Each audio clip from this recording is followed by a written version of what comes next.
Hello and welcome back to the Goat Cave podcast.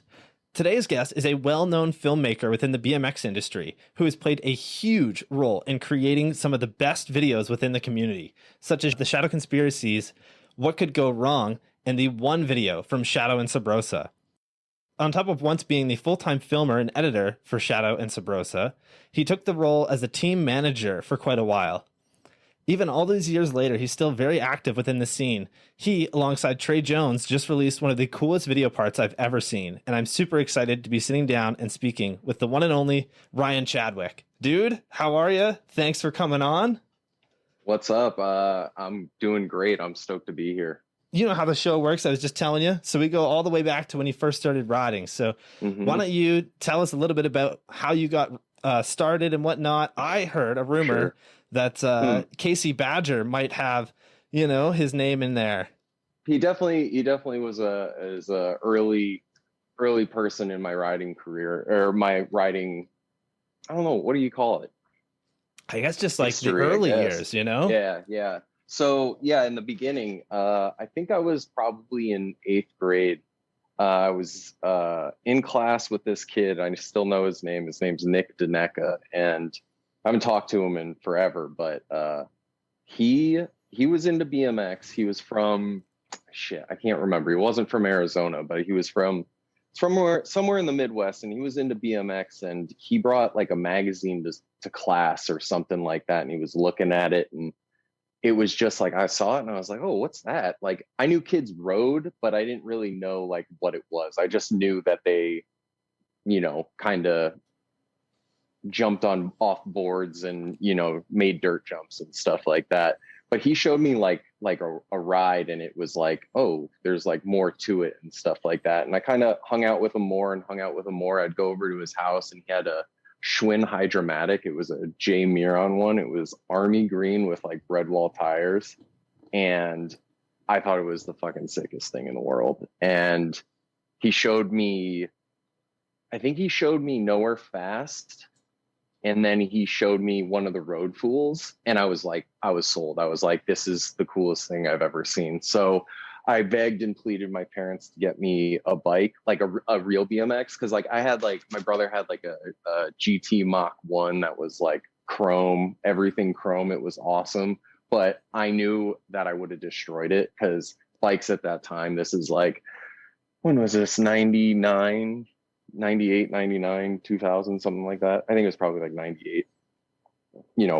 Bikes were fucking huge and crazy heavy and stuff. So I was like, we got to go to a BMX shop or someone that carries BMX, and we got to get a bike. And we went to this place called Landis. It's so funny. I remember all this stuff because I was just talking to it with my dad, because he took me to get the bike. We went to the shop and we talked to the guy, and they carried Hoffman, and I liked Hoffman. I liked Butcher. I liked, because I always had like an affinity towards East Coast guys and stuff. Even like right away, like he showed me, the different styles. I was like, that side.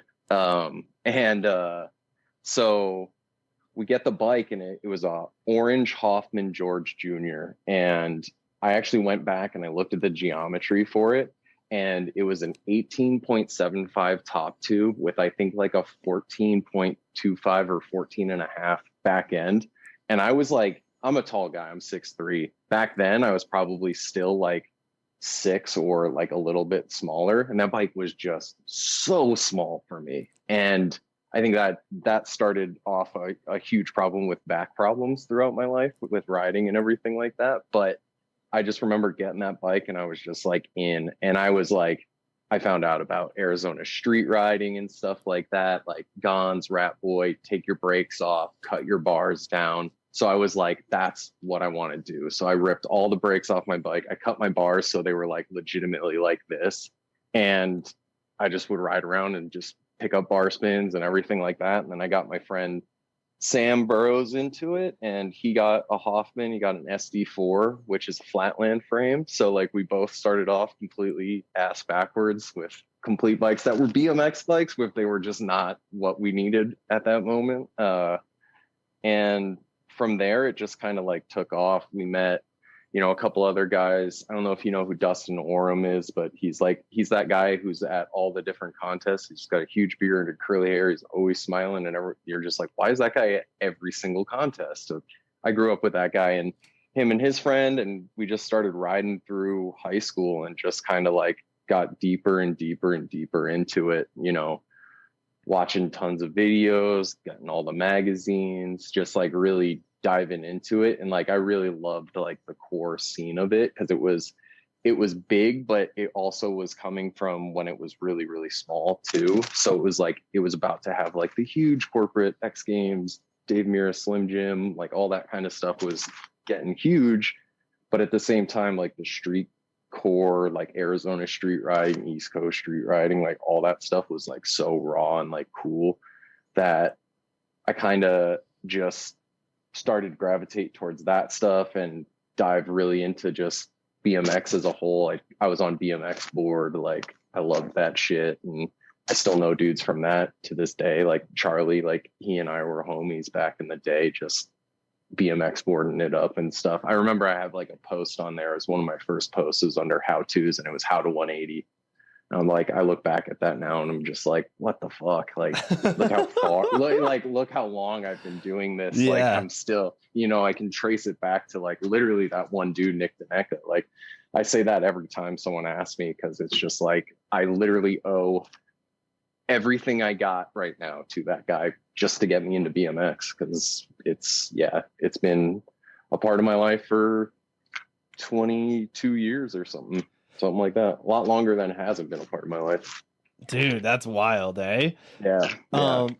I believe that what I read online was that you had seen stuff of Casey Badger's trails, or that like people that you knew kind of knew about. Yeah. Them. Oh yeah. Okay. So Casey went to my high school, but he was in my brother's class, which graduated the year before I got into high school. Right. So I never like actually hung out with him or like interacted with him at school. There were no riders at my school either. Like I got middle school was when I met Nick, and then I got to high school. He went to a different middle school and I went to a different high school, or we both went to different high schools. And then I had no riding friends. All my friends went to different schools and stuff like that. And Casey was always the local pro, like he was that dude that was hooked up by kink. Everyone always talked about his all gold bike. He had it was all gold bars frame fork. He had GT like power light cranks. And I always remember people losing their mind about GT power light cranks and stuff like that. He had that tiny little croupy seat or something stupid like that. Right. He was just like this, like legendary to like the young kids and stuff like that, because he made it or whatever. Guy, and he had jumps by us and everything like that. So on the way to school, his jumps were like off to the side of the path, and kids would meet there in the morning and stuff like that, and they would send themselves over like style jumps that were just way too big, get just messed up before class and stuff like that, and just come and they'd just be covered in dirt and shit. But he was always like, I think he's like 4 or 5 years older than me. Yeah. But he was always like too far removed in age to like interact and stuff like that. But then we started going to Van Skate Park when we were younger. It was like, I was right at the beginning, probably around like when we were like 16, and we were like really dropped in and stuff like that. And he'd be there with his friends like Billy Frenevsky and Eric Van Tine and those guys. And, we would see him and everything like that. It was always just like, he was like cool, but he was like the pro guy. So it was like, we're not cool enough to like hang out with this guy and stuff like that. But like, he was always around. We'd always see him. And then like we got more and more friends. And then we started, meeting riders that were friends with him. And then we started like kind of like crossing paths. And then eventually it just turned into a thing where we were always riding with Casey. He was always riding with us. And then we were just like friends. So it was like, he went from like this, like the pro guy who was like, you would just hear about him or his bikes and stuff like that, to just like, he's just a regular guy that we ride with like every single day type of thing. So it's like, it's even weird because I'm pretty sure I remember like him and his friends like didn't like our friends because they thought we were like lame little kids. And because we once we started getting into like girl pants and all that whole scene and shit like that, like he was super into it, but we were kind of like copying him and his friends, his style and stuff like that. So it was like he used to hate us, but then now we're all like best friends and we love each other type of thing. It's weird BMX stuff. The thing that you'd never be friends with the person that you're friends with, but because you love BMX so much, you guys are just like the closest, even though you're completely different from that other person. Dude, absolutely. I can see that 100%. And one of the things that makes me laugh is just like, the whole girl pants scene and everything and trying to dress, like that. And it's almost as if you guys were like, in a way, copying Casey. But I mean, he was definitely, doing the same thing for someone else. Oh, like, yeah. Dude, Yeah. the thing that I thought was hilarious was talking to Mike Aiken about Fakins, like people that would dress like Mike Aiken. They want the style, they'd have the bike, everything. Yep. Dude, so funny. Oh, we had multiple Aiken clones in Arizona. Like I can remember them all and everything like that. Everyone kind of had that phase where they were just like, yeah, that's who I am. Tan bike, take the pegs off. Yeah. Then it went to the maroon bike, left side pegs, literally trying to spin goofy and stuff, even though they're not goofy. I loved it because like, man, that guy, what an influence. Absolutely. Like, I always think about like the trajectory of BMX changing with him and everything like that. Like what could have been, what it would have been like and everything like that. Definitely. Because you never know type of thing. But yeah, like Casey was always on trend for like, not necessarily what was like trendy, but was like almost like what was about to become trendy. Like he was like on it before anybody else was on it type of thing. But he always got it from somewhere, which is cool because like I learned what MySpace was because of Casey. Like he was the first person to like say those words to me. I was like, what the hell is MySpace? And then got on MySpace when you needed when it was like nothing, and then it exploded into this huge massive thing that turned into what is happening now. Dude, yeah, it's wild, eh?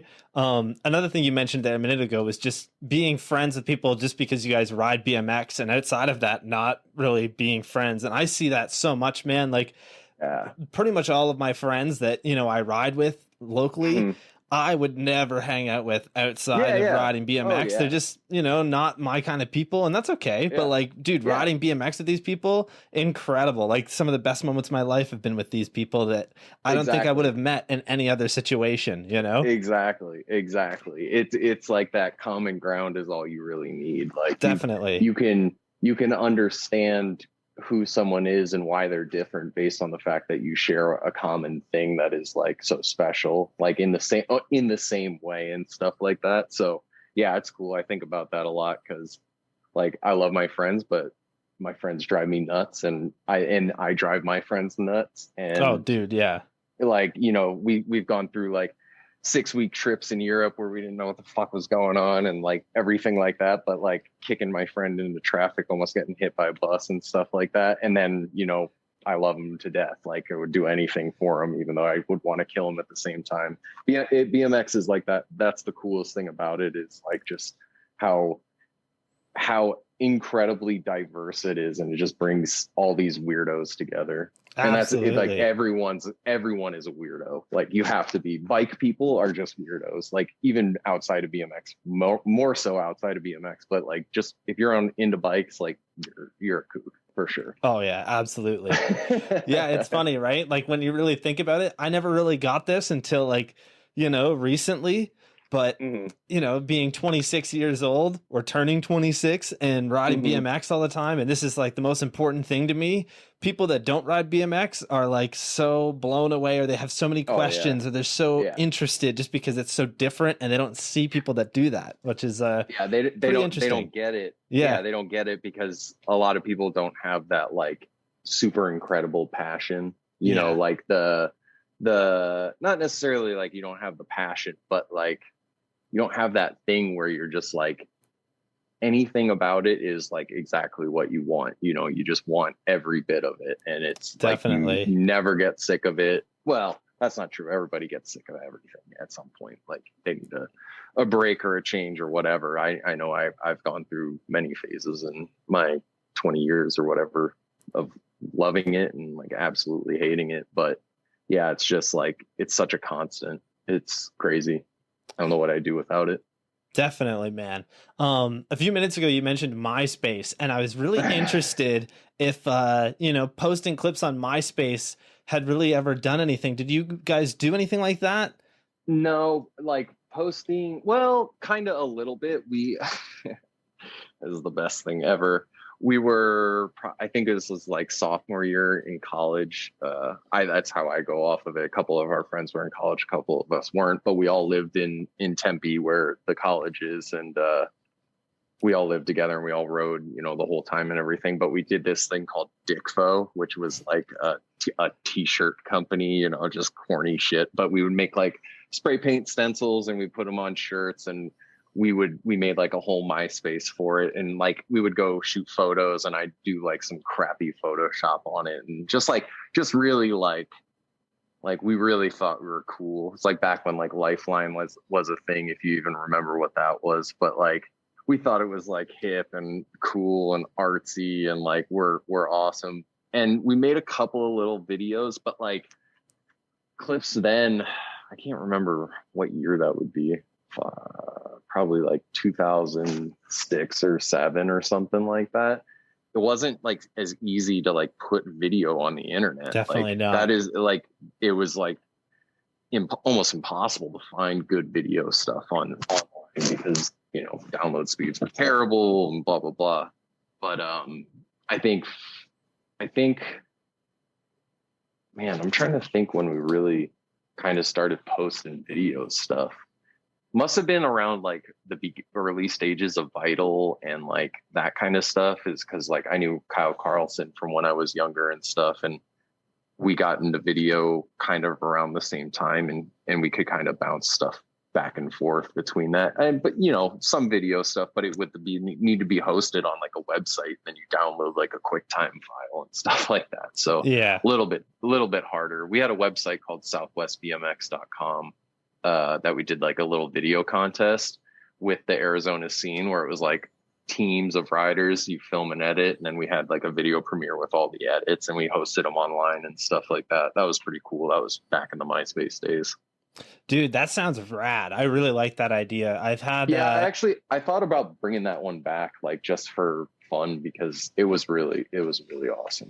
Dude, definitely you should do that. I've had kind of a similar idea for quite a while that I want to do, and now I've kind of got all the resources for it. I've got a website. Nice. I can post stuff on there. So yeah, I think maybe next year we might be doing something like that, which would be awesome. The more stuff like that happens, like the better things will be. Like that's one thing. It feels like, the more people that try to just like, do more with BMX and stuff, like actually put into the, not necessarily the industry, but yeah, I guess BMX as a whole, if you put something back into it, like that's going to help other people get stuff out of it, and everything like that. I think that's when we start growing and things start just getting better and everything like that, more respect and more help from the outside world and stuff like that. It's just kind of like bring more people in, then we get to do more stuff and everything like that. So oh dude, absolutely. Like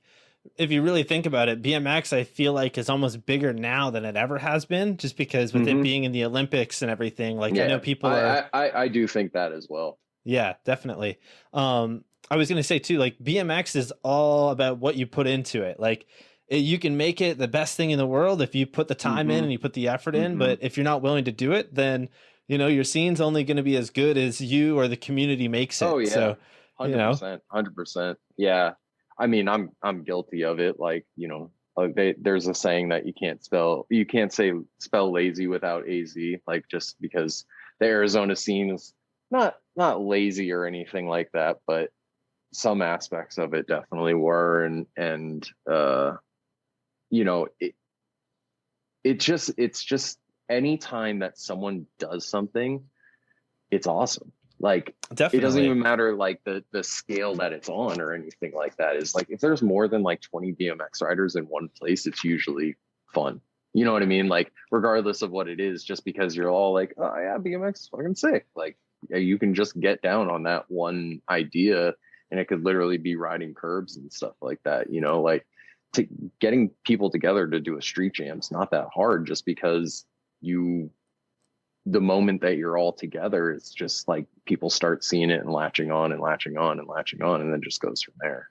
Oh, absolutely, man. The first jam that you'll throw, you know, maybe only 20 people will come out. But if you just keep doing it every year, people start to see it, and then they start to want to go to them, right? Like, yeah, within 5-10 years, you're going to have like 200 BMX riders there that all want to see what's going on, right? Even if only a few of them ride it. Like, think about Swampfest, right? Like the first year that Trey did Swampfest. Exactly what I was thinking. Yeah. It was pretty big the first year, but like, dude, the last year, dude, it's no comparison at all. And it all started like even before that with like the band in the backyard stuff. Like, that was like early iterations of what Swampfest became and everything like that. And like, that was just small local Florida. And then a couple of guys came from out of town like they usually do. And then they saw how crazy it was. And then you did it another one, and I'll do it bigger. I'll do it a little better. I'll progressively just goes and goes. And then, like this last one was like,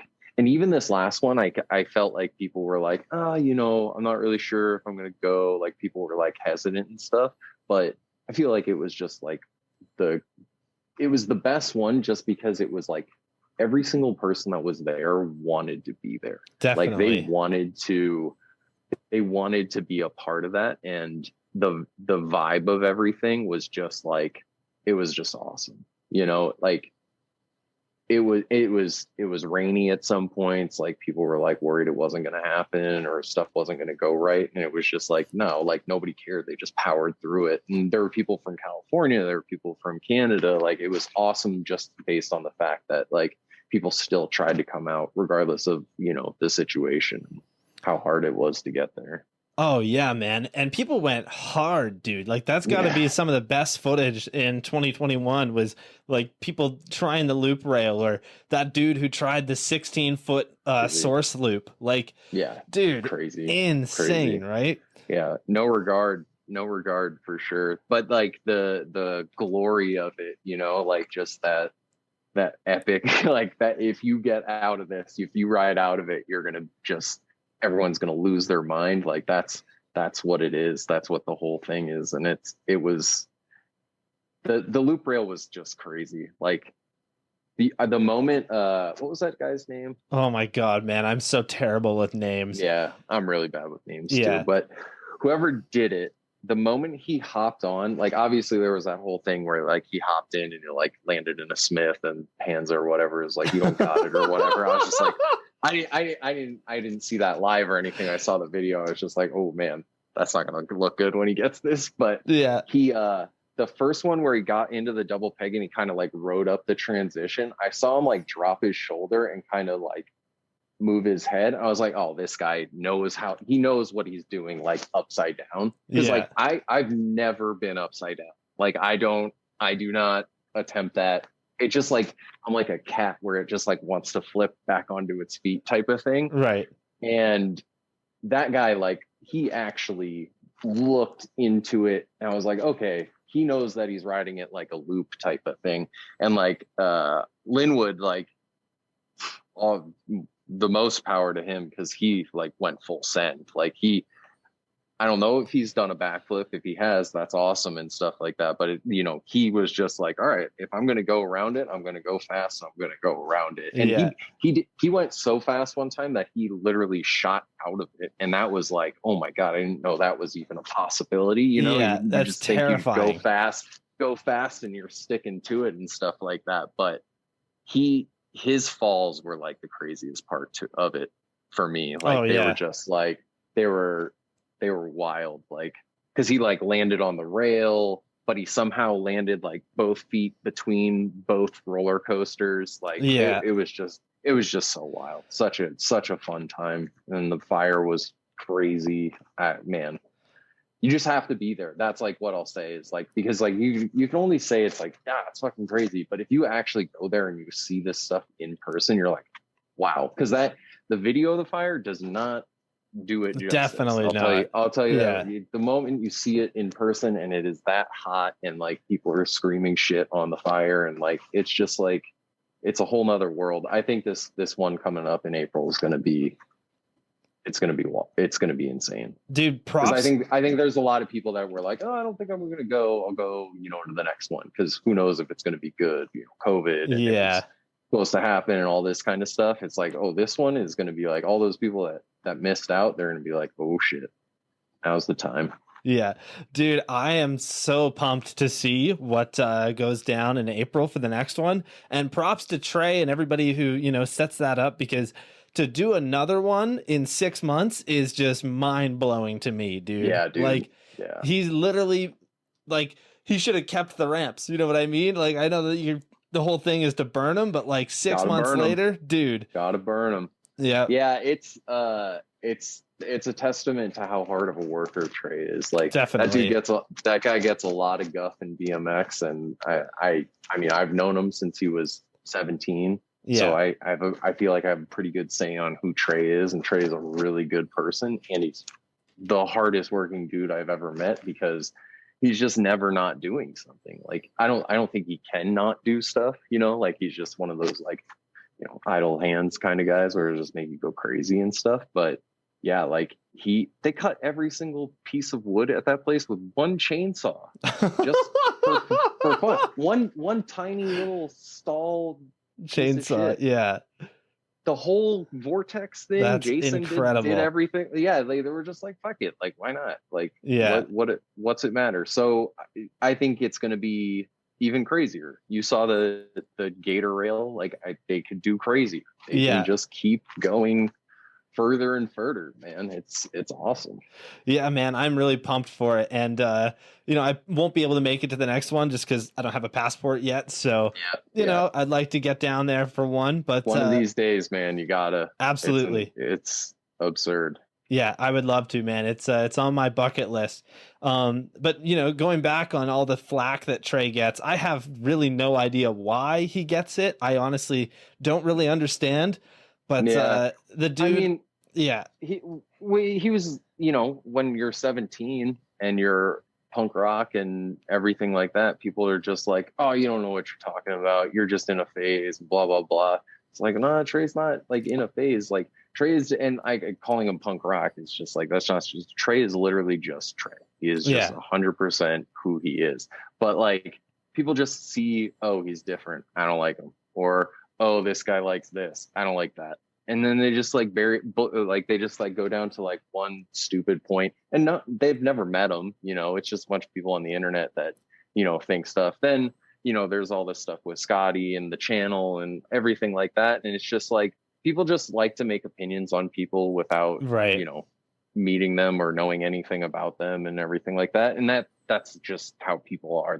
You're never going to like get away from that. But, I feel like I know who he is based on the amount of time that we've spent together. And like, he's just an amazing person. Like, it's crazy because I've just got to see him grow into this person, like he was one person and now he's, completely other. And like, he's a full blown adult and like, he's got a house and he's got a dog that's basically his kid and he's got a wife. And it's just like, this dude is like so legit. Like 100% just a regular human being that loves BMX and wants to do it for as long as he possibly can and puts in more work than 99% of the people in BMX. Definitely, dude. That much. And like people that give him shit for trying to like make money on an event, like that is a job. That is literally a job. I mean, you go out there and see how hard this dude works. Like,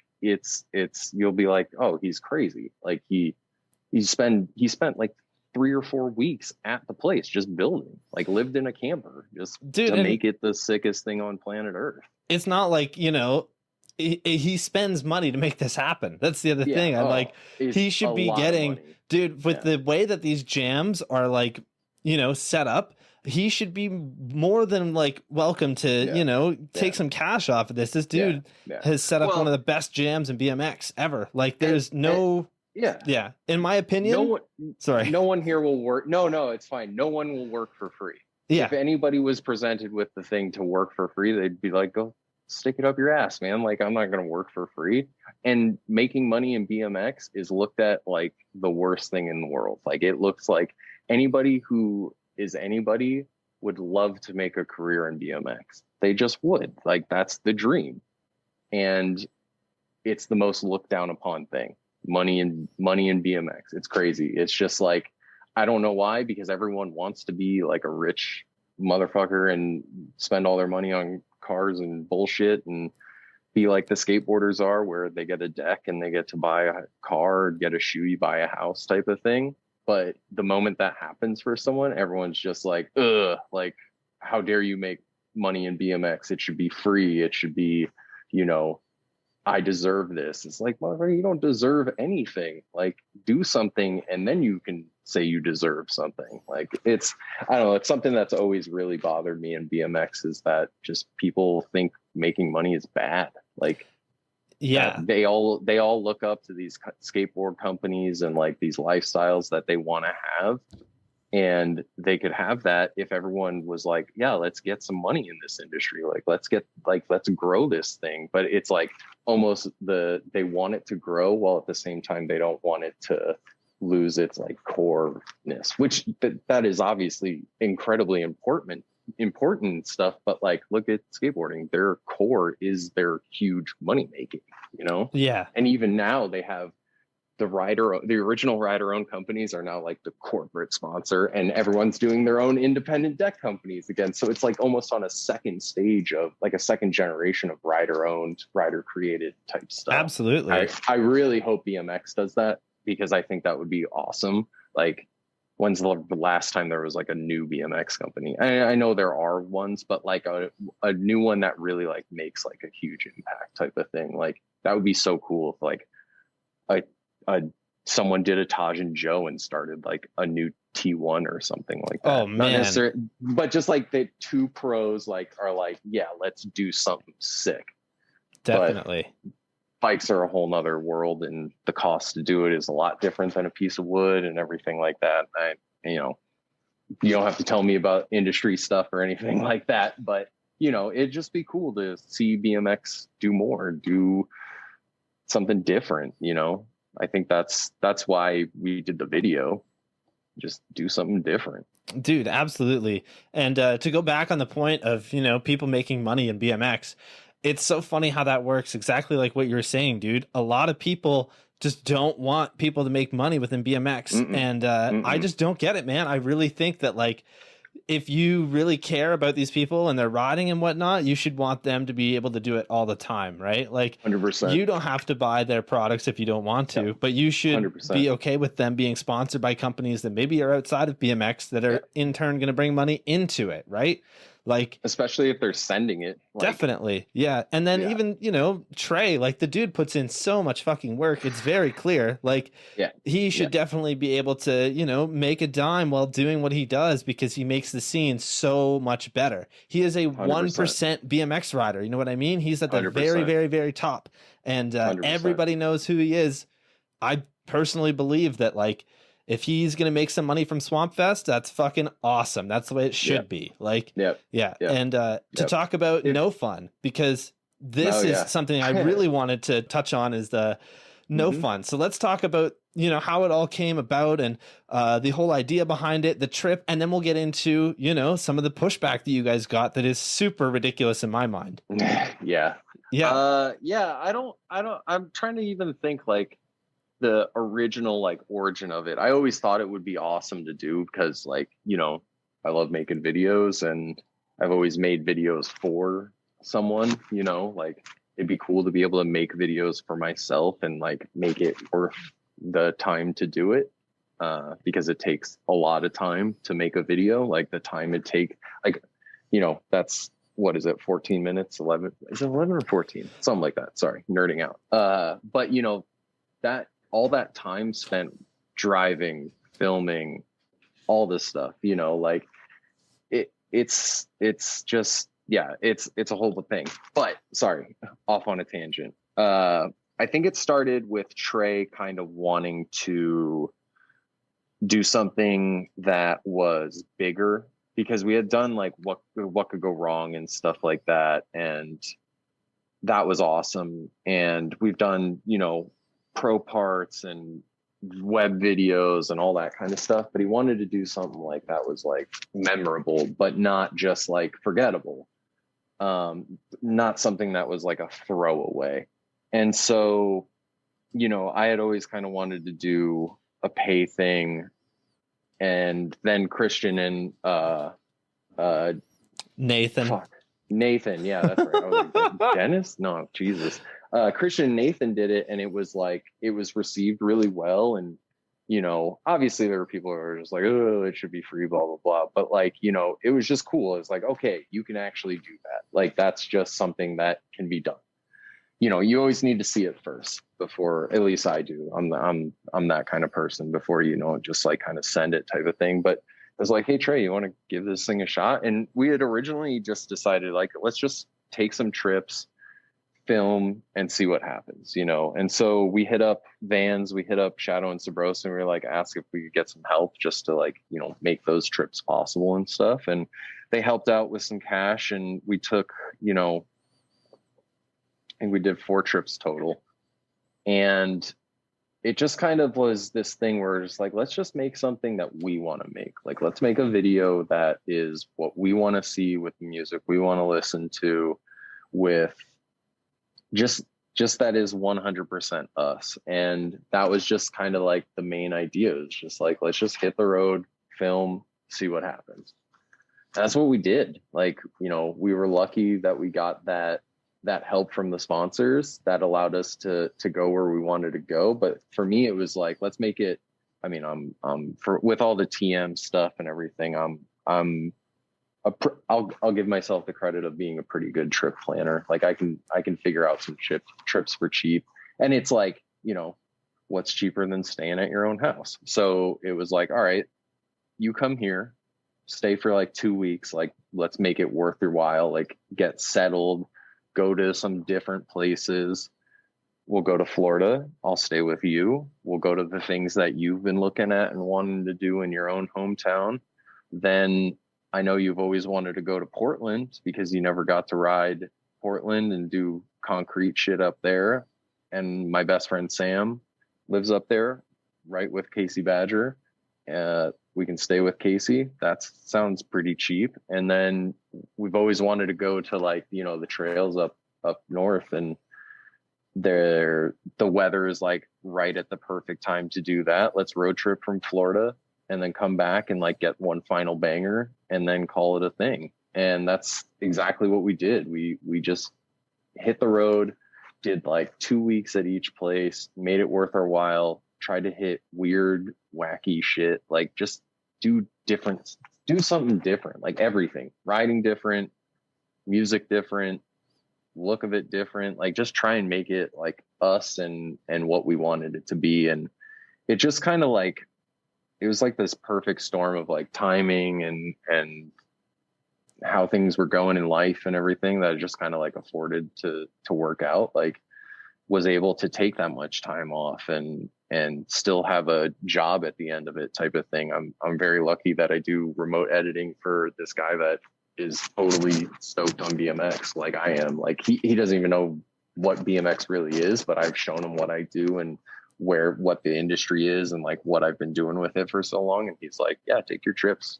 It'll be here when you come back, and I'll work around your schedule and stuff, you know? So it was just like this perfect timing of everything. COVID obviously like kind of like screwed up a little bit, but it was like we were coming out of it type of thing. And it was just perfect on all accounts. And I got to go places I've never gone. Trey got to go places he had never gone, and it's just us on the road. And that was a really cool aspect of it, because we've spent a lot of time on the road, but we haven't really spent too much time just us solo. And, you know, after knowing someone for so long, it's just like brothers, just going out shredding, got to meet a bunch of people that I've never had to be lucky enough to meet. Like we got to stay with Garrett Burns, and like, you know, that dude is like, yeah. Oh, tell me about it, dude. Like I was losing my mind the whole time. And turns out coolest guy on planet Earth. Like he's just rad, down to earth. Like I would totally hang out with that dude at any point in my entire life. Just a super honest, good dude. And that was like the best aspect of it, was like the whole process of the trip. You know, we had ups and downs, like good days, bad days, good weather, bad weather. Like it was just that whole, the journey of it type of thing. Like as corny as it sounds, it's about the journey. It really was. Cause like I was talking to Brant Moore on his podcast, actually. And it was like right about after it came out.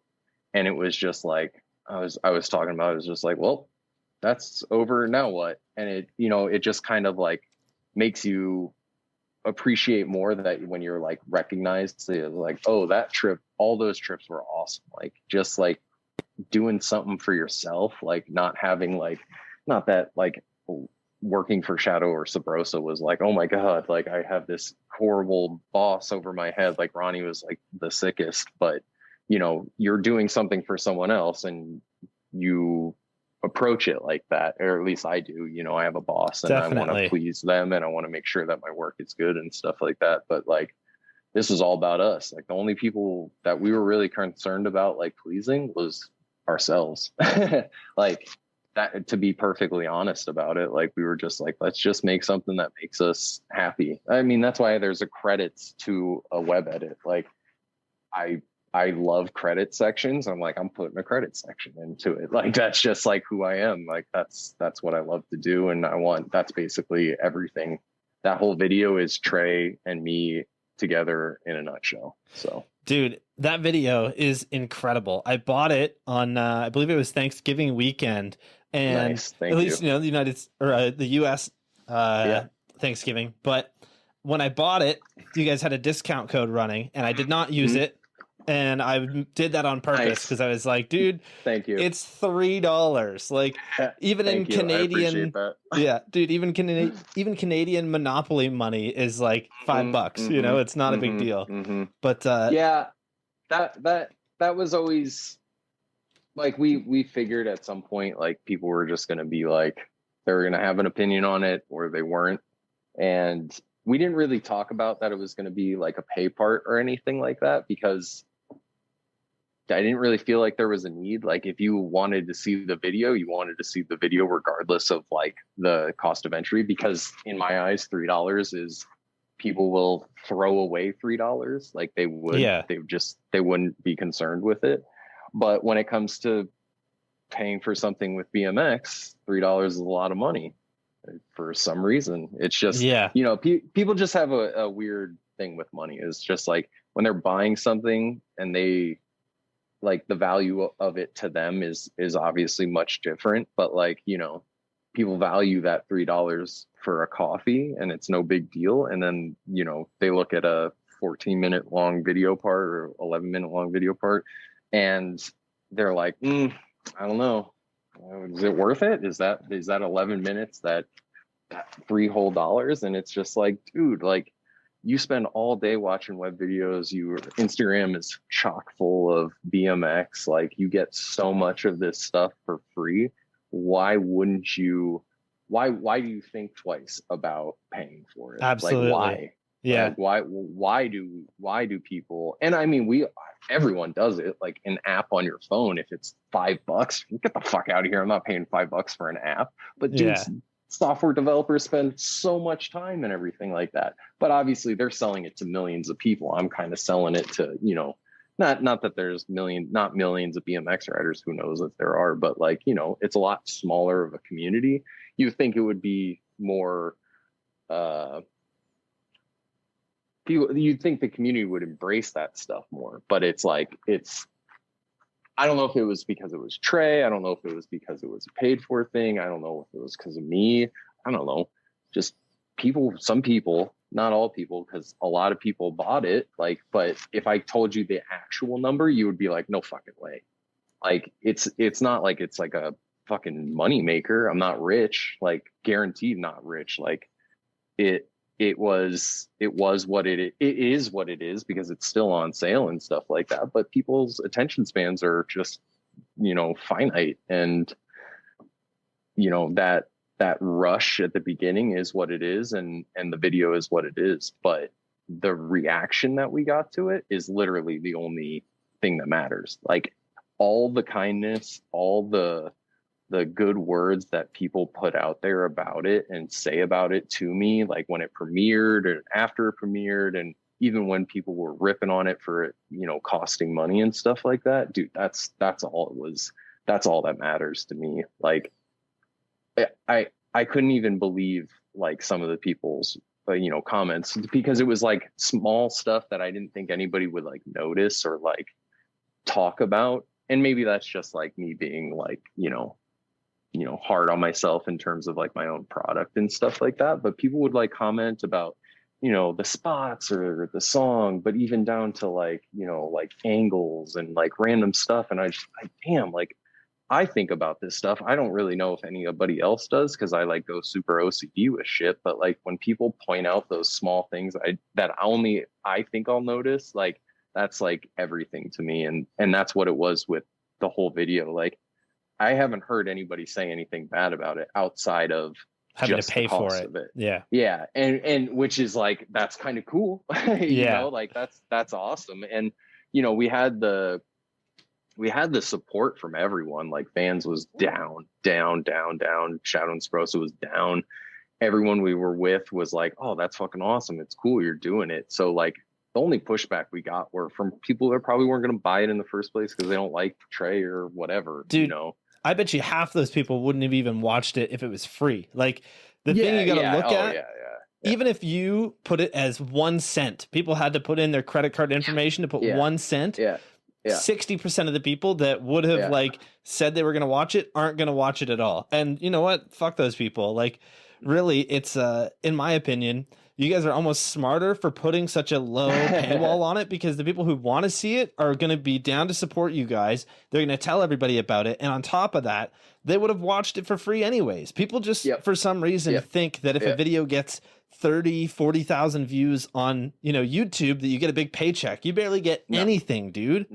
You get nothing. Whereas I get nothing. Like I get paid for making the video, and then the video gets put on whatever it's going to get put on type of thing. And for this, like I'm not getting paid shit. Like we took 4, technically 5 2-week trips. Like that was a lot of fucking time. Like a time that I can't be remotely editing because I'm out there filming in the streets. And when I'm not out there filming, I'm dead ass tired, you know, like I'm not going to stay up till like 3 o'clock in the morning editing some Fit Father stuff. And then, wake up the next morning and then skate my ass off or run back and forth with Trey, like on a million different things. It's just like, it's crazy to me that people still don't get that type of thing. And I don't think everything should be paid for. I don't think, I would hate if people use SoundSurf for a project, like a web video at a plaza or something like that. Like that's like,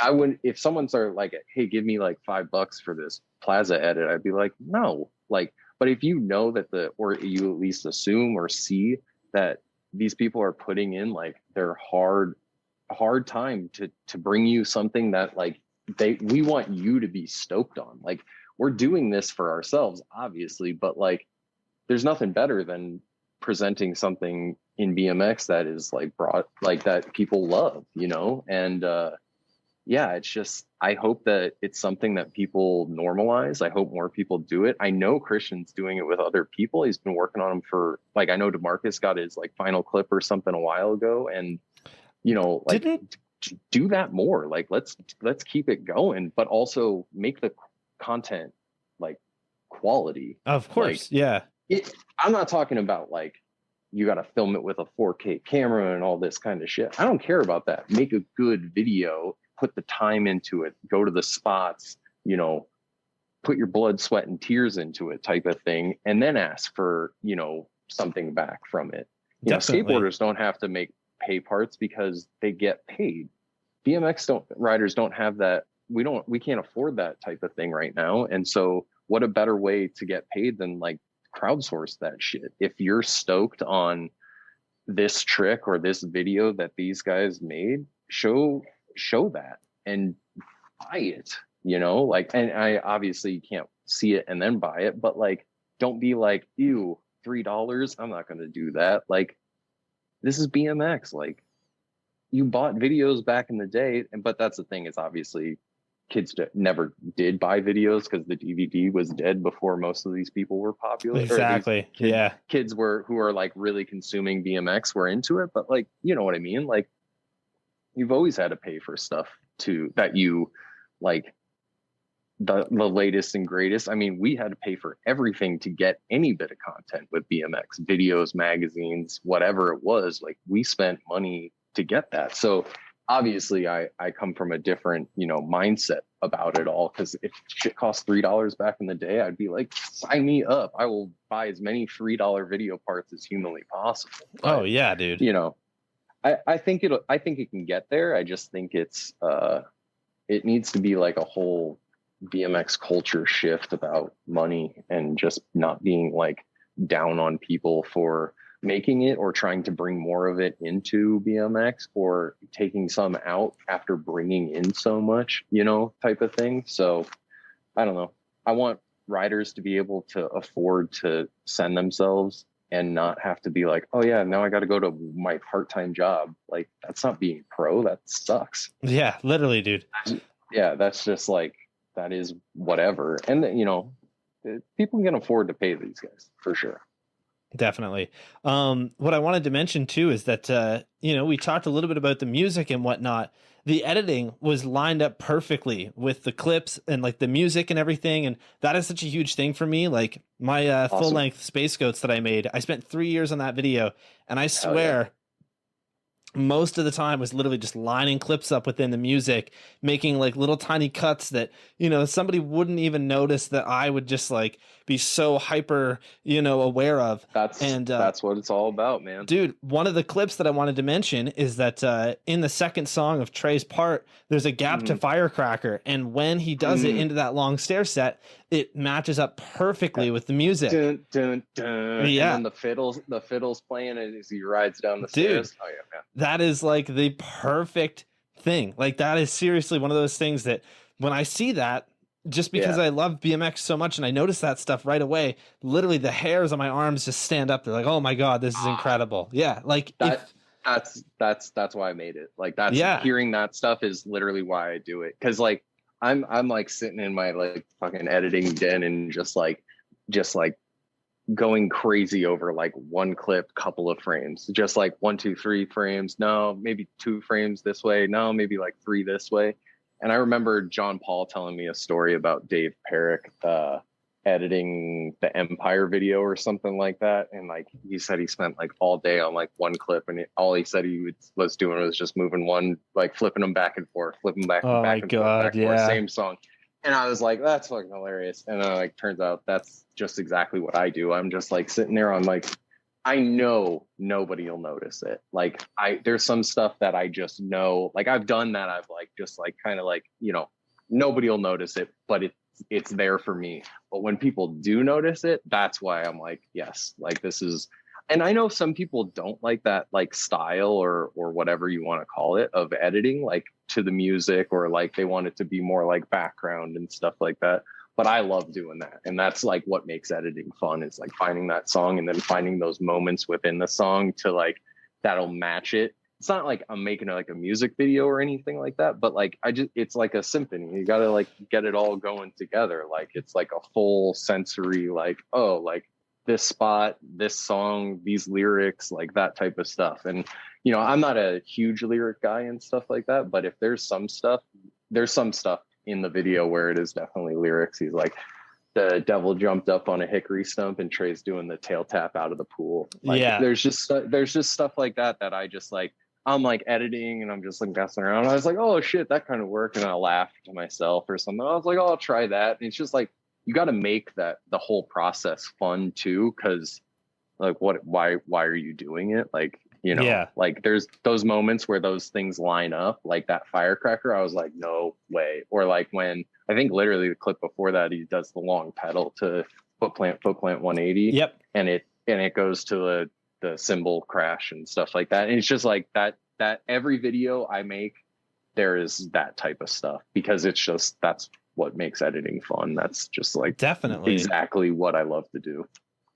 Yeah, absolutely, man. When, we're talking about no fun, you had so many different like spots, I guess, with Trey, like these unique, crazy setups where, you guys are riding an indoor pool, or you guys are riding backyard pools, and then DIY parks like Burnside. And then even just like, there's a photo that I can show, but there's a clip in the video of Trey riding this bowl that is essentially on a roof.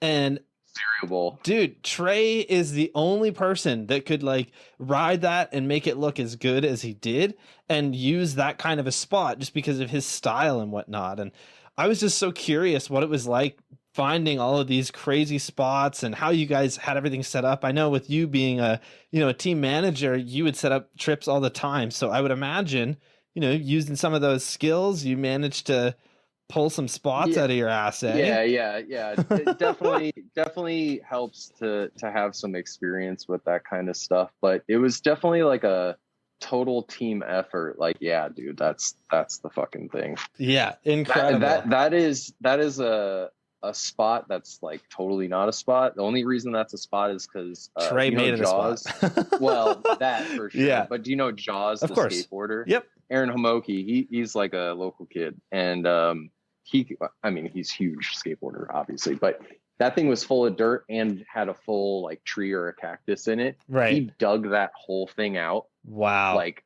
multiple nights. Might have been Jaws or John Mata, or both of them. I don't know. I could be completely wrong, but they dug that shit out like multiple nights, safety vest in pitch black and everything like that. And then they skated it, but they like bondoed the inside in certain spots and everything like that. Right. But we went there and it's like down the street, and I had no idea it existed. I thought it was in a completely different place, like a million miles away, like totally did not know it existed. But Trey found that spot because he was watching Happy Medium, or one of the Happy Mediums, and there's a clip in it. And then you just go on the detective, you become the mystery man. You try and figure out, how can I find out who knows where this spot is? And you just kind of do like this game of like 6 degrees of separation to the spot. And you kind of backtrack and you're like, okay, I know this guy who knows this guy, who knows this guy, who knows this guy. They seem like they're down. Let's see if we can ask them for a spot. Or you get on Google Earth and you're like, okay, that looks familiar. That kind of looks like the backside of the 51 freeway. Let's like look and ride down it and stuff like that. Or someone kind of gives you like, I think it's around here or something, and you kind of like pinpoint it. There was a lot of that. And then a lot of just watching videos from all different places that we're going and stuff like that. A lot of skate videos, and just kind of like trying to, because we want to ride something different stuff. Trey's been to Arizona so many times. I've lived here for so long that it's like, how could there be even new spots? Well, you go to the stuff that you would never even see or ride, and some of the skate dudes out here are absolutely incredible in terms of like what they find and stuff like that. And so it was just like some of it was dumb luck. Like we just like happened to stroll upon it, like the banger. Like it was the last day of the first trip to Arizona. We're just driving down the road, and like off the corner of my eye, I like saw it, and I was like, wait a second, that can't be right. And it was like getting dark. So we like U-turn. I was like, what is that? And I was like reading, it was like, oh, City Hall or City Court or something. I was like, oh, that's not good. And we U-turn again because we needed to turn back around to turn it in. We drive right by it. I was like, no fucking way. Like, that's not real. That is not a real spot. Yeah. And Trey saw it and he's like, dude, I think this is doable. And he gave it 2 shots because he couldn't do any more, because you have to see the video. I don't want to give out spoilers or anything like that. But, well, I guess it's trailer shit, but either way. he couldn't do it and he was leaving the next day. And then luckily that Source Battle of the Brands trip was in Arizona, and he stayed afterwards and we were able to get it. But that was like one of those dumb luck spots. We're just driving by, saw it, and I was like, no way. Like, there's no way this is real. Turns out a friend of mine who I ask for spots all the time, like he's a big pool guy. He knew about it. He never said a word about it, type of thing. Obviously, why would you? Yeah. Why would you? Because it's like it's really not a spot. It's not a spot. It's not a spot. It's so like that was like basically our whole experience is like we were either like you search in weird places for weird stuff.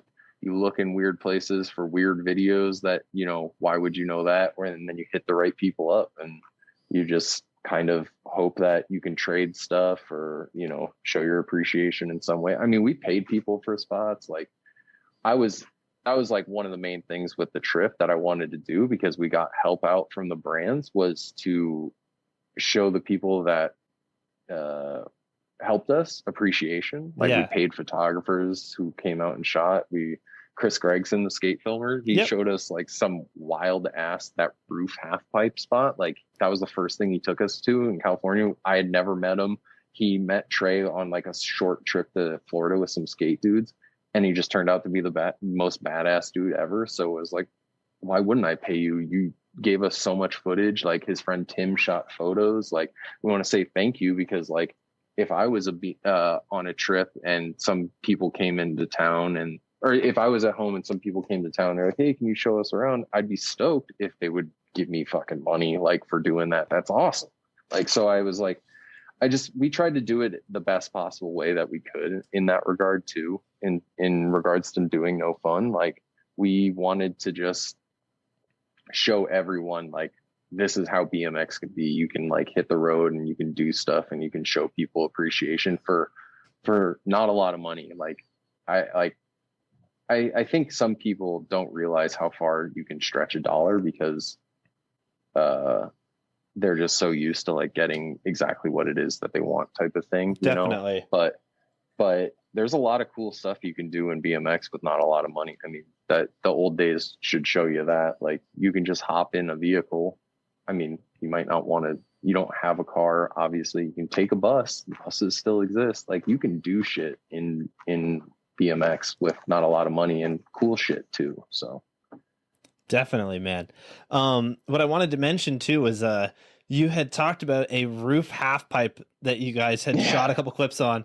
Yeah. There was so many different clips within No Fun that are almost like one and dones, in a way of like, you are doing something so risky, or you are doing something that is like guaranteed the cops are going to be on their way the second that somebody's on the roof.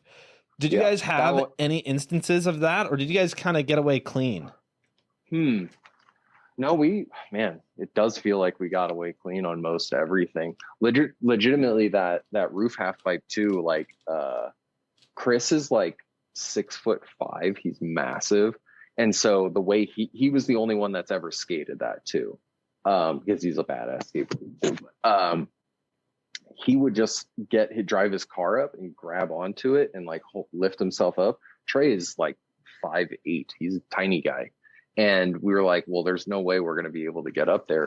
But like at another business behind a gate, there was a huge ladder. So we hopped a gate to steal a ladder, hopped out of the gate to put the ladder up so he could get up there so he could ride it. So we were like doubling down on like the trespassing aspect of it. Definitely.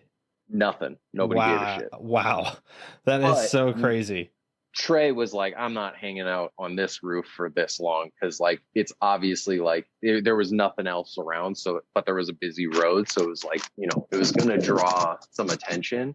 So he did the move that he did. He originally tried to flare it, but that thing wild. That thing, like you can't even. It's like it's just ribbed and it's terrible, and the overhang that's above there sticks out like way farther than you would think. But he sent it. And like, he didn't get like bodied, but like he almost rolled off the roof type of thing. He was close, and he was like, no way. So we took what we could there, but it's like, that was like one of my favorite parts of the video too, along with like that cereal bowl, is like the spots, the clip, like Yeah, just the fact that he's putting 2 tires in that thing or getting air out of that thing, like that's the craziness of it. And we really wanted to do a lot of that type of stuff. It's like, wow, like, because Trey's not like, he's not a super trick guy, and he's not like super dead man, although he does do some dead man shit from time to time. Like, definitely. he has this like very specific style of riding that we wanted to showcase, and especially with like spot usage and stuff like that, that was like, we just wanted to find spots. I have so many people who were like, came up, were like, the spots. I'm like, yes, the spots, like for sure. Like that's what it was. That's what we wanted. And all sorts of spots, skate parks, pools, DIY, street. There, we shot trails, but like, it just like, the video hit so fast, like so many, like clip after clip after clip. I was just like, the trail stuff slowed it down. And I was just like, you know what? We don't need to put it in there. We'll put it in some extra stuff, which I have so many extras that I need to make stuff with. Right. I'll get there. There will be, bonus and extras and all that kind of stuff. And maybe even I'll put it all together and make a DVD or a VHS out of it. Who knows? Because people were asking about it. We'll see if it has the legs to carry it that far. But, there was just like, there wasn't a moment where we were like, well, this isn't going to work out. But in terms of like, we're going to get the boot or anything like that. But there were definitely things we went to that was just like, well, we can't, there's nothing to be done here. Like, Yeah. We had this idea. We drove like 2 hours to this middle of nowhere, Eastern Oregon, to ride this park because Trey saw a trannied basketball hoop. Like it was a basketball hoop that had like transition up to it. And he was like, oh my God, we got to get a clip on this. Cause like what skate park has a trannied basketball hoop like in the actual park? Yeah. And we got there and it was just unrideable. So it was just like, you just spent 4 hours round trip to ride this thing that just doesn't exist. Work. But then we found some other random skate park that was near it and we got a clip out type of thing. So it was like never really like no bad security stuff because it was just Trey and I. Like a lot of that stuff was like outside of like maybe an additional filmer or like a person hanging out like Jabe or one of my friends.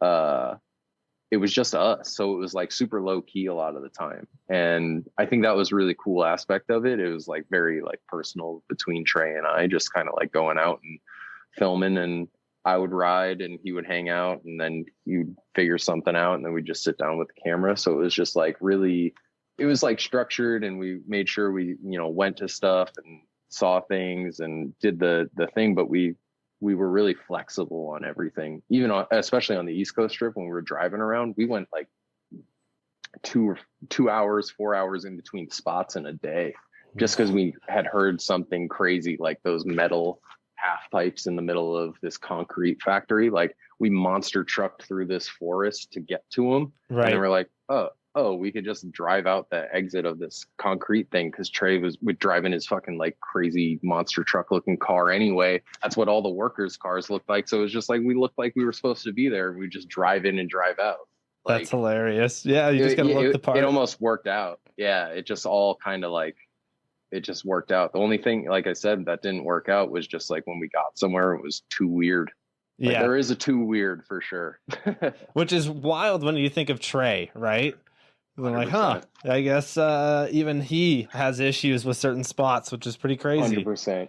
100%. Yeah, just to wrap up No Fun, why don't you tell us one of your favorite memories or just a wild story from filming? Because, if you're on the road for 8 weeks with Trey Jones, there's got to be something that sticks out in your mind.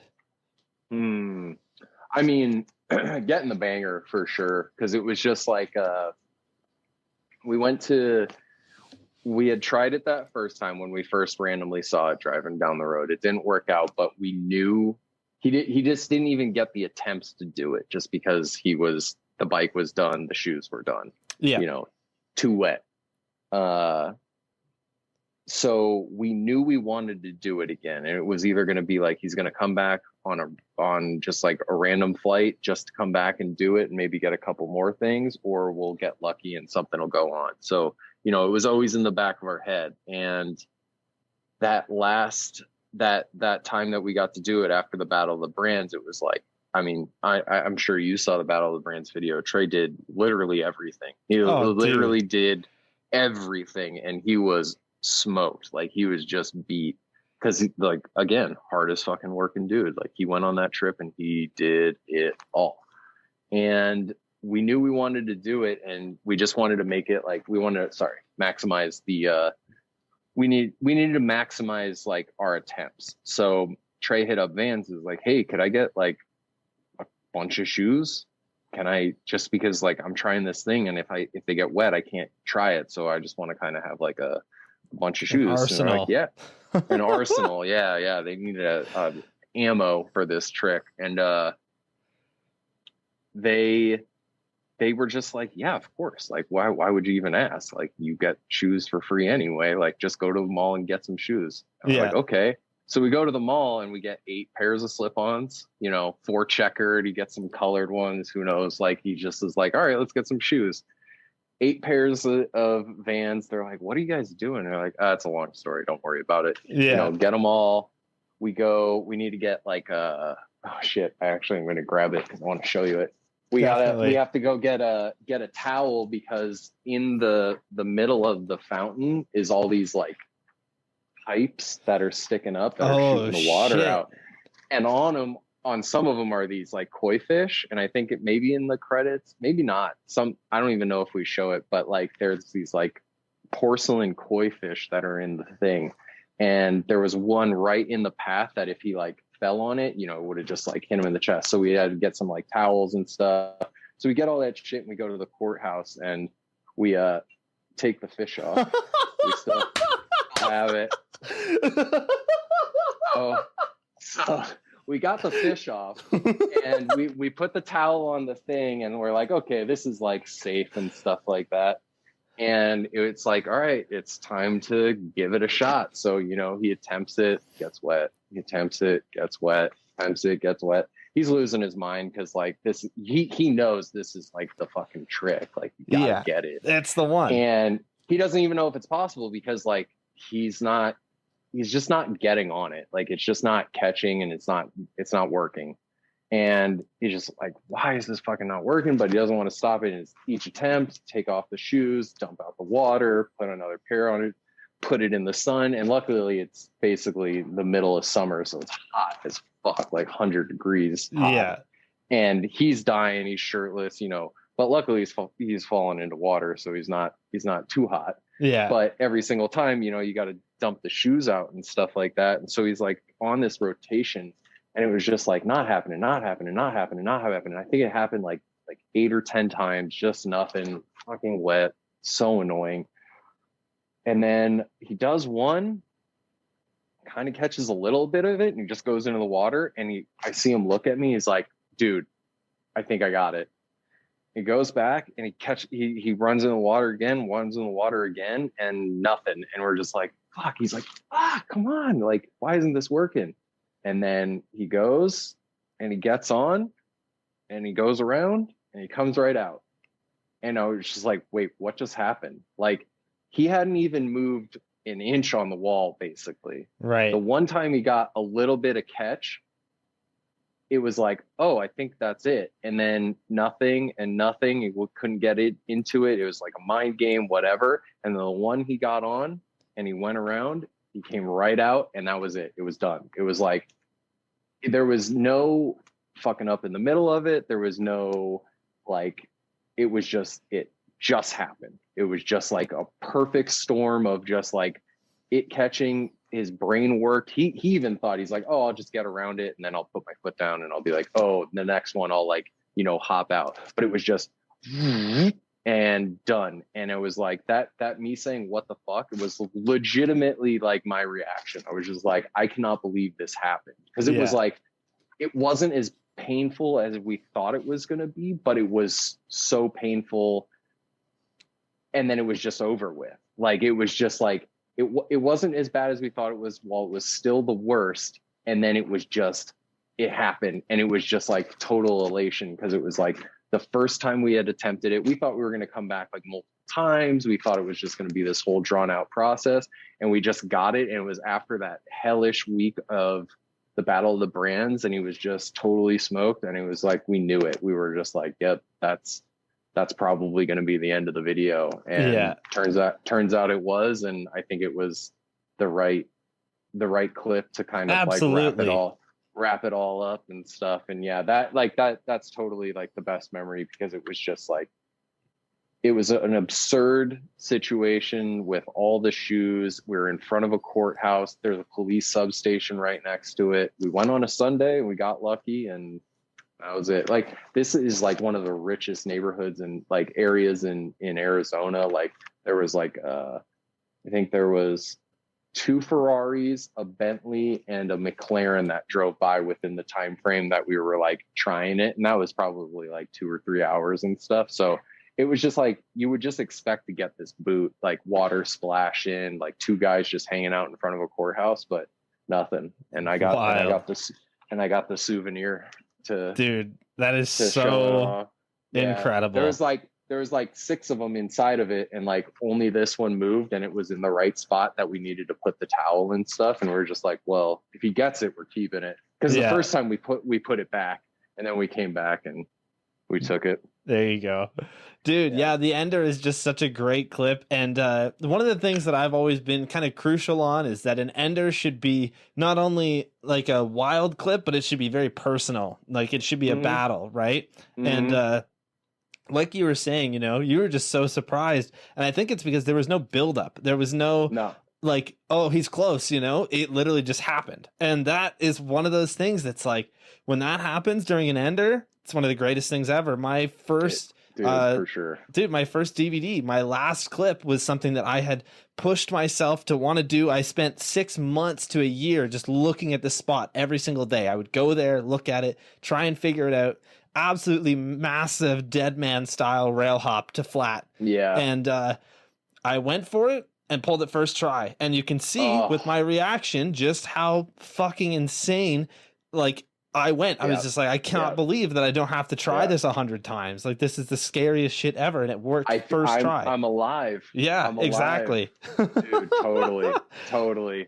Dude. That's basically exactly what it is. I think there's one where he fell like into the wall, like he literally like went forward and slammed into the wall, and I was like, oh shit, that might be like, we might be done with it. And it was like, nope, he's good. And then it was like all good, and it just fucking happened. It was so cool. That's so wicked. It sounds awesome. Like, I can remember it in my head, like just the sound of it, and just, yeah, it was perfect. That feeling is just so cool. And it's like awesome for me too, because like just to see that relief from him, that feeling, because I know that feeling too. Everyone who rides BMX knows that feeling of like just conquering something that was just driving you crazy. But just to know that we got that, and we have a clip like that. Like, we have a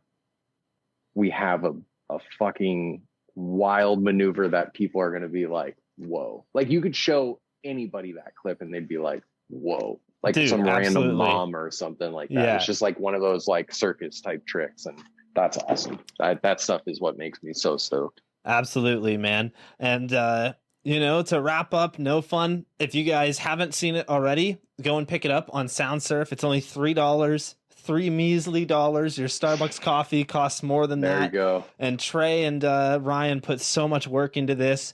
And, you know, if your complaint is that you don't want to give a corporation a percentage of the money that's going to go to them, guess what? One of the co-creators for this is actually a BMX rider. So shout out Kerr Wilson. Dude. Yeah, Kerr Wilson at SoundSurf. He came to us and approached us with the idea of hosting it on his site.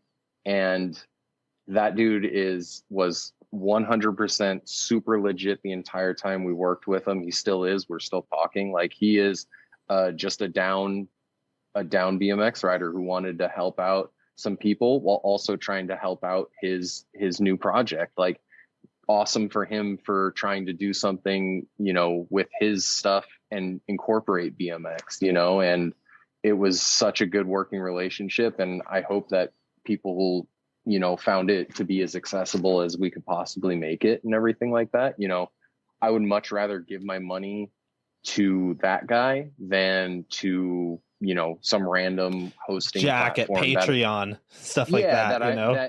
or like some company that I don't know anything about, and they're just like a file hosting site, you know, like what's a cooler way than you can say like this is like 100% BMX all the way through from beginning to end, you know? Definitely. Like, so shout out Sound Surf, and it takes 30 seconds, I think, definitely less than a minute to make an account, pay for the video, and start it. I timed it because Simone, I asked him what he thought about the video, and he said he hadn't gotten it yet because he didn't want to make an account.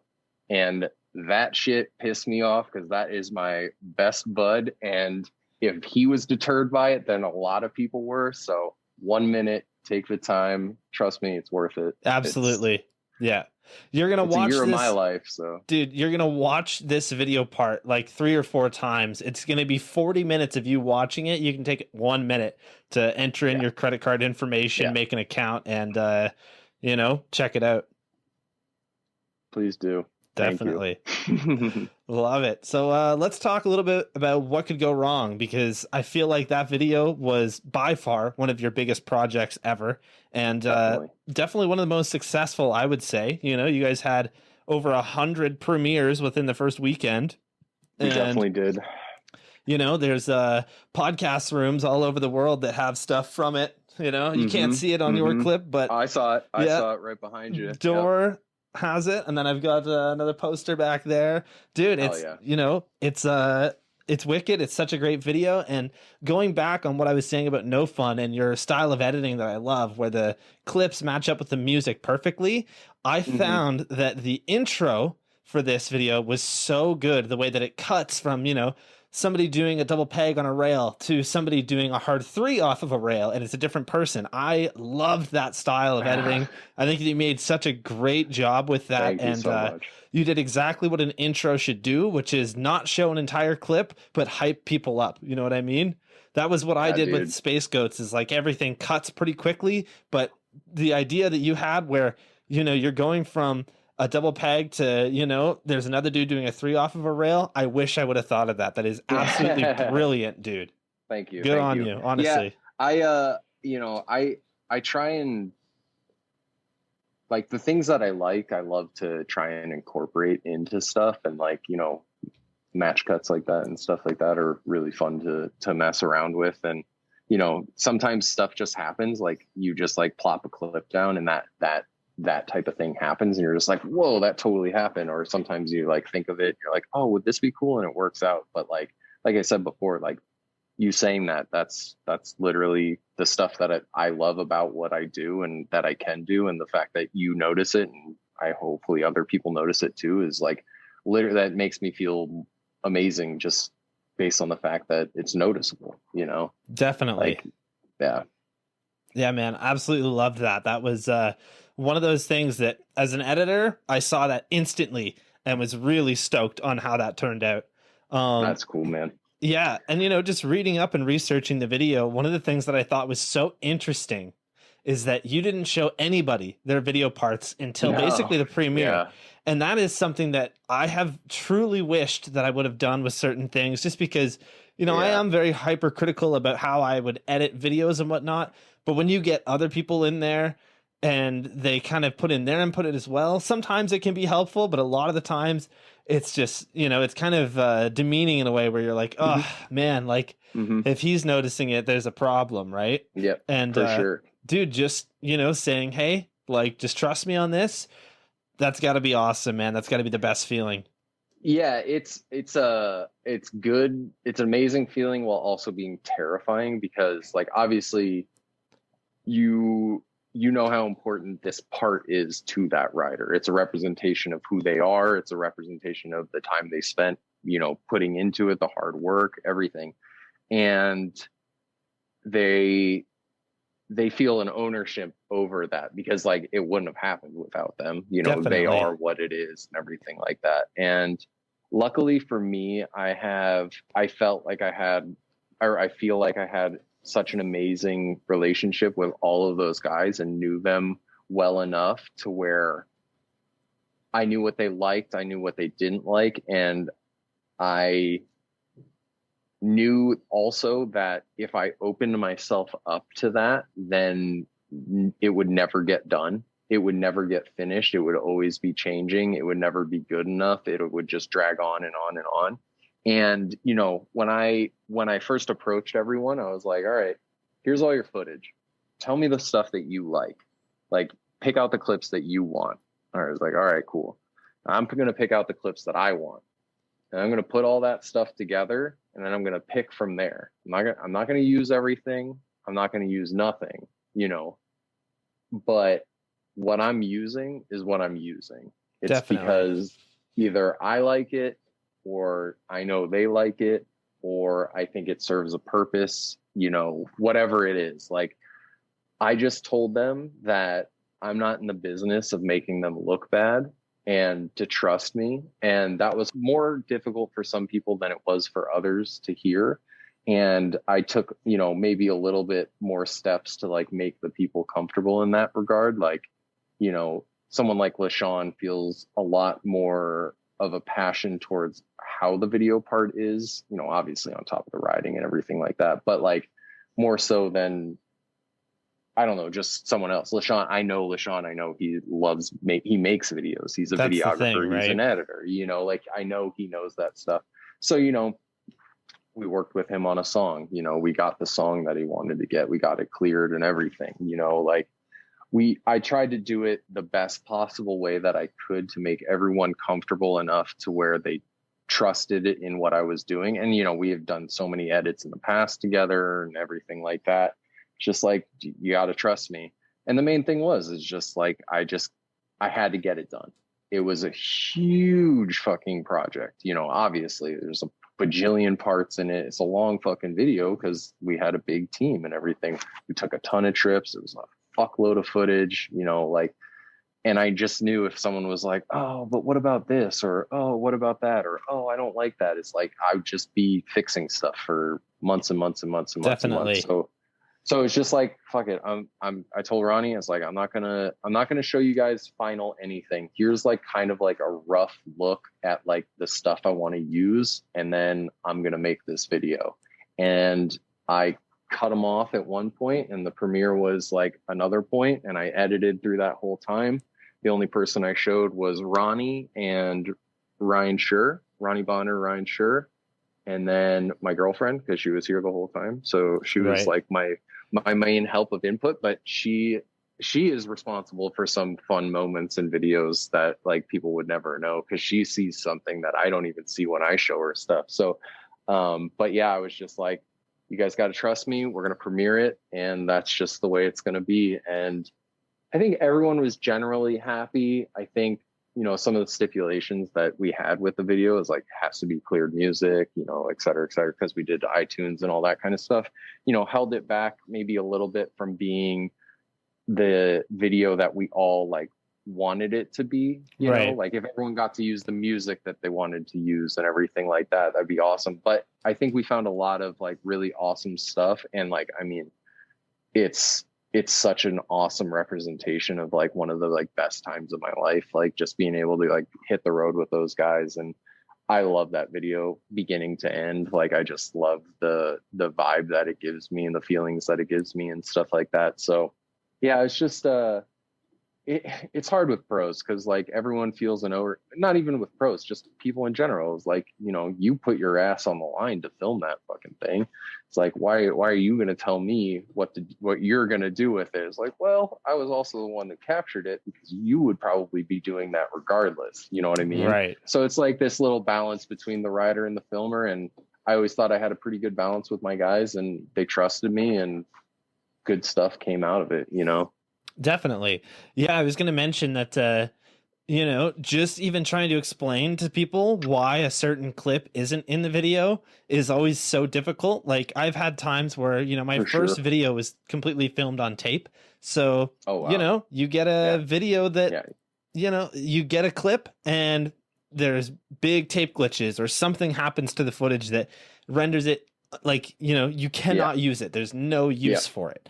And explaining that to people can be heartbreaking for them, right? Maybe they really wanted that clip, and it was heartbreaking for me for those people, because I'm like, dude, I get it. I know that you want that clip in there, but it doesn't Yep. work. And I would try to explain it. And you know what? At the end of the day, I always looked at it as like, yeah, you went out and you took the time to, you know, do the clip, but I filmed it and then I sat here and edited it. I've put in twice as much time as you during this, and you know, like we can come to an agreement on certain things. Like there's quite a few clips that I switched out that I did not want to for some people. But yeah. Yeah, it's like a chicken and egg thing with the filmer and the writer type of thing. It's like, absolutely, you know, one thing wouldn't happen without the other. But it is just finding that right compromise. And after doing it for so long, like I never would send timelines to guys. Like, I mean, I would, obviously they want to see their riding and stuff, but I wouldn't be like, hey, pick your favorite clips. What clip do you hate? Which one do you like? Like, right. Someone like Simone, like I could send him a timeline. It was like, so tell me which clips you don't want to use. And he's like, I don't want to use all of them, any of them. I hate them all. Like they're all shit. And it's like, well, no, that's not true, because I know this is incredible. Like a lot of the time it's like for me, it was like trying to convince guys of what clips to use. Wow. Like you don't want to use this clip. I can't give you a specific reference because it's happened so many times, because I believe it are quite picky. Yeah. And for a good reason. Like you got to curate your shit, because you know that's a big thing with BMX is diluting yourself. Like, you know, if people saw like nonstop 24/7 Simone doing the shit that he does, because I mean I've seen him, he's constantly doing amazing stuff, but if you see it all the time, it's not going to be nearly as special, you know, like definitely. And so like, you know, kind of adopting that mindset, you go in and you're just like, all right, dude, I know who you are. You know who you are, but you are looking at yourself from, you're like, you can't even look in the mirror type of thing, you know, like that. Nobody likes to, you're your own worst enemy with that type of stuff. And so it's just like, no, this is cool. People are going to freak out. You think it's easy, or, you know, it's hard, blah, blah, blah. You know, it's just trying to tell these guys you're good and everyone wants to see your stuff anyway. So no matter what they see, they're going to love it. And also telling them, a great thing to tell them is like, nobody knows what you filmed. Like nobody knows that you did all this other stuff. What they see is what they think you filmed, type of thing. So it's like, sit on it for a while and use it for something else. Like just because it's not in the video doesn't mean it has to, you know, forever live in darkness, which unfortunately I'm a little guilty of, is like, you know, not putting out that extra type of stuff. But if anybody ever asked me for a clip that wasn't used and wants to like put it online, yeah, of course, like I would love for people to see it. It's just sometimes it doesn't have a place in the project or doesn't fit with the time. Like all the trail stuff in No Fun, it was just like, it slowed the video down. Trey really wanted trails in the video, like, and that's why I put it in the trailer, because I was like, we have trails footage. I made the trailer before I made the video. Like, I don't know if that's a weird thing or not, but that's usually what happens. It kind of like, I made the trailer for what could go wrong before I made the video. It kind of like sets the tone and everything like that. But I was like, we're going to use trails. So I put trails in the trailer, and then turns out I was like trying to force it. I was like, this clip needs to go in here. And it just felt completely out of place. And so I was just like, nope, executive decision, get rid of it, take it out. And Trey was like, man, I really would like some trails in the part. I was like, I hear you, but it's just not working. And I was like, here's a compromise. Like I can put some stuff in the credits.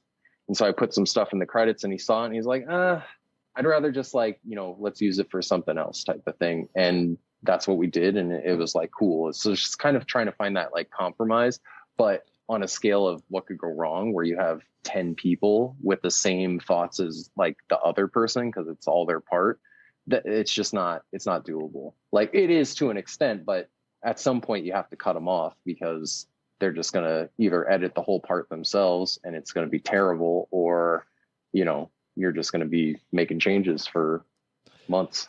Yeah, exactly. Right. There's a reason that Ryan and, you know, Ronnie hired you and paid you, right? It's because you make good videos. You know? Yeah, exactly. Yeah. And, you know, I don't think anybody was, you know, that stressed out.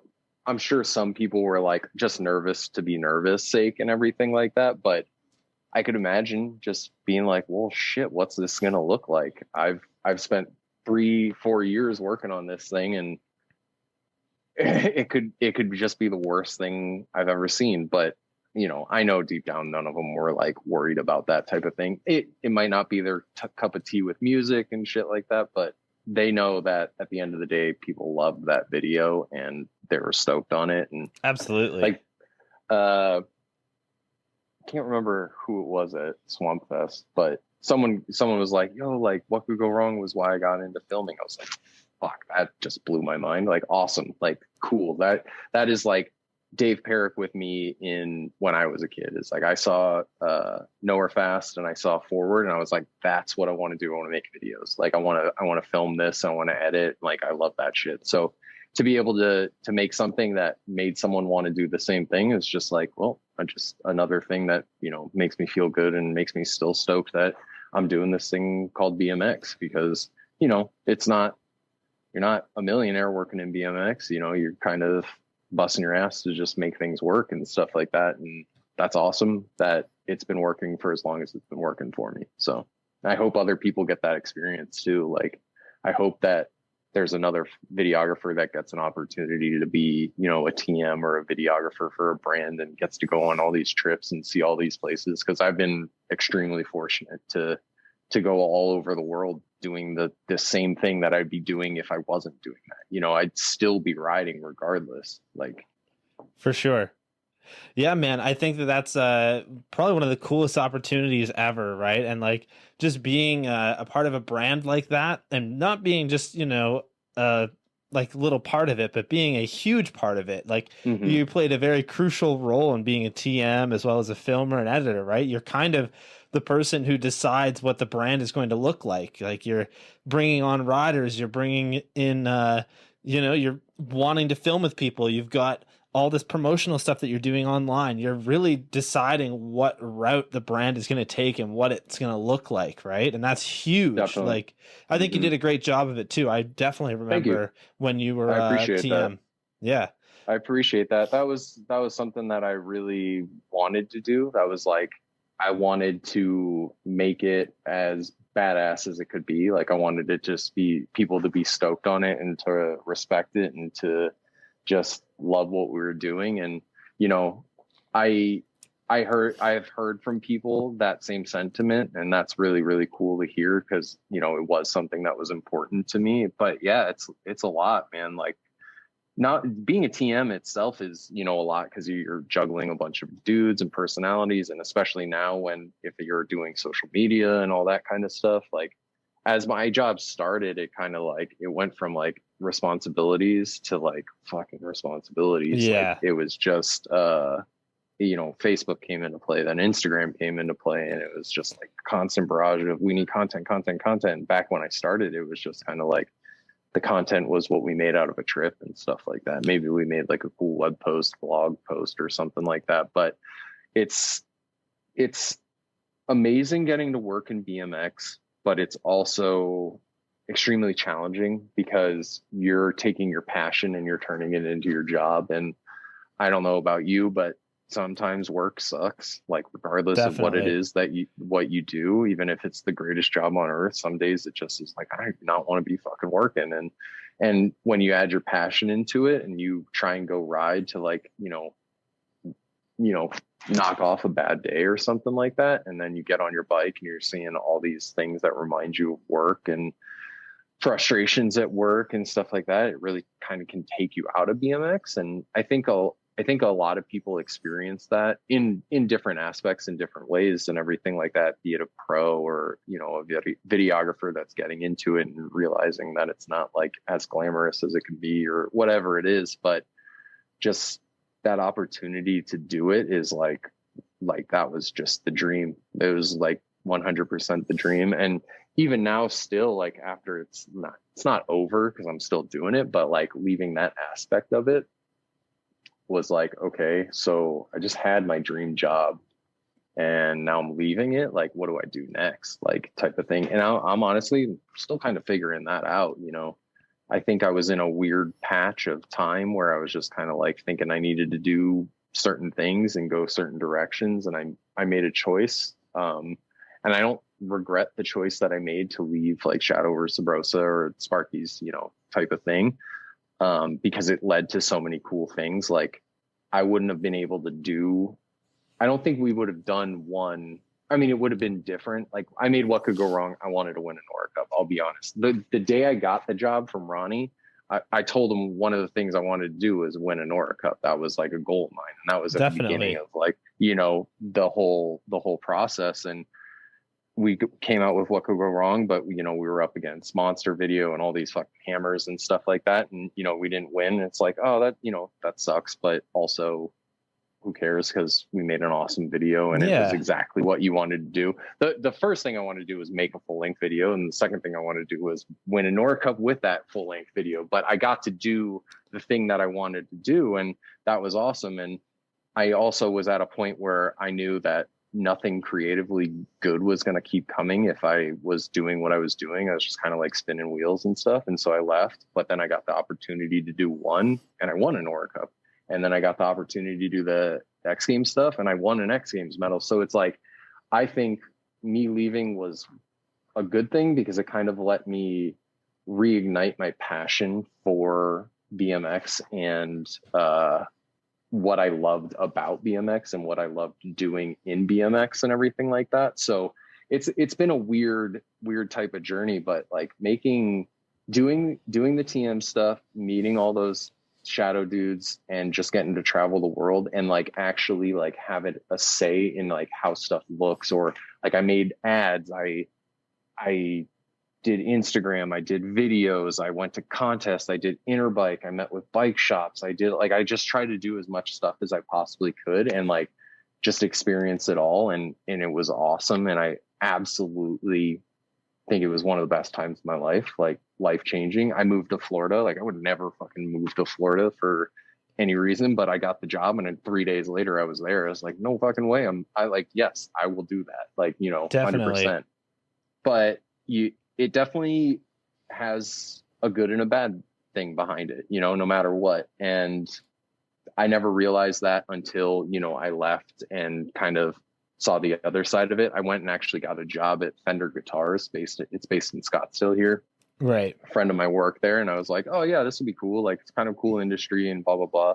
But it's total corporate job. And I was like, oh yeah, stability. That's what I need. And I went, I did fucking stuff like 9 to 5, working in an office. It's not for me. Like sitting in traffic for 45 minutes each way. Not for me. So I was like, well, let's see how this freelance filmmaking stuff goes. And if I can do it, awesome. And if I can't, then I'll figure it out like I usually always do. And yeah, it was such a cool time in my life to be able to do stuff like that. And, you know, part of me is like, shit, why did I leave? Like, I want to be on the road with these guys. I still want to do stuff. But at the end of the day, I'm still best friends with Ryan. Sure. My best friend, Sam Burrows, who I grew up and we got bikes together and everything like that at the beginning. He now basically does what I did at Shadow. So it's like, it hasn't really changed. Like I still love those guys. I still hang out with them all the time. I still go on trips. We're going to do some stuff this year and everything like that. So it's not like, you know,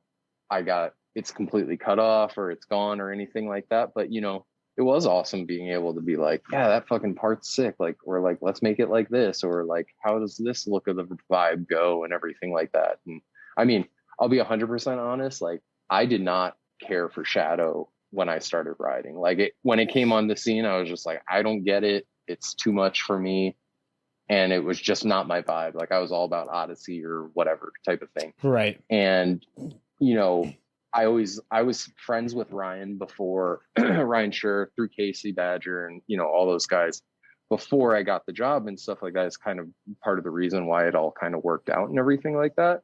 But, you know, it wasn't for me. And like, I think that's totally fine in saying that. But when I got the job, I wanted to make it for me. I wanted to turn it into the thing that made me stoked on it. Like I might not like all like the dark imagery stuff or anything like that, but there are aspects of it that I like in different ways. And like, you know, they allowed us the freedom to do stuff differently while also staying true to what that brand is, because that's like totally clear thing with Ronnie is like he knows exactly what he wants his brands to be and how they are, and he's been so incredibly successful at it that it's like I trust this guy because he trusts me. And so it was like this perfect, like, amalgamation of like ideas and stuff. And I think it was a really cool point in Shadow. And we got very lucky that, you know, Simone was a part of it at the time that he was a part of it, and Trey was there and Lahsaan was there, and like it was so diverse and like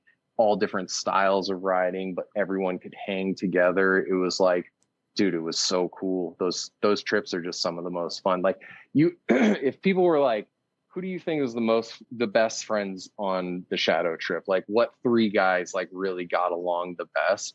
They would just like, you know, rattle off some random names. But if I told them that it was Lahsaan, Simone, and Trey were like the best friends, like brothers on a trip where like some days they loved each other, but most of the time they loved each other and sometimes they hated each other, nobody would believe me that they were like attached at the hip and they were like best bros and like everything like that, because they're so completely different people.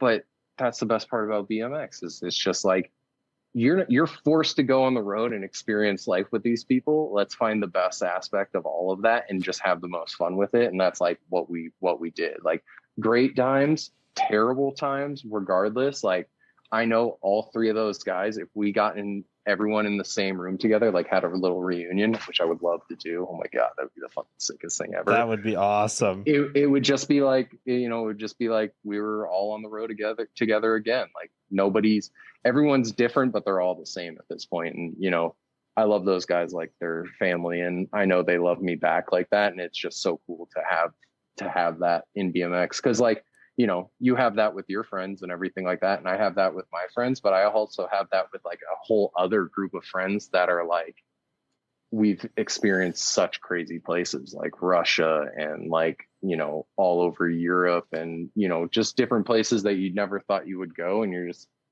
like, remember that time fucking all this crazy shit happened? You know, not to say anything that would put anybody in a weird position, but like, just like, just crazy times with, you know, people that you're just like, oh, I would never hang out with these guys. If we were just going to school together, we would be in totally different cliques or whatever the hell it was, you know? Yeah. But it just comes down to that fucking two wheels, man. Dude, I love that. Yeah, I was going to say Lahsaan has one of my favorite parts in What Could Go Wrong. Same. And dude, the footage is just so wild. There's there's two clips that I'm very curious about, and they're both what I would consider death rails. So there's the one where he goes off the roof and pegs the rail on the side without the stairs, and then at the bottom, I had watched this clip like 4 or 5 times, and then I noticed at the bottom there's a chain with a sign like blocking the steps. So if he was to go over and hit that chain, it's not gonna just like break off. You know what I mean? No. And then the clip directly after that is him doing another death rail, which is basically the one where he's on the side of the stairs, but if he was to go over, he's going like 15 feet it's the to drop. flat. Yeah. That big white rail.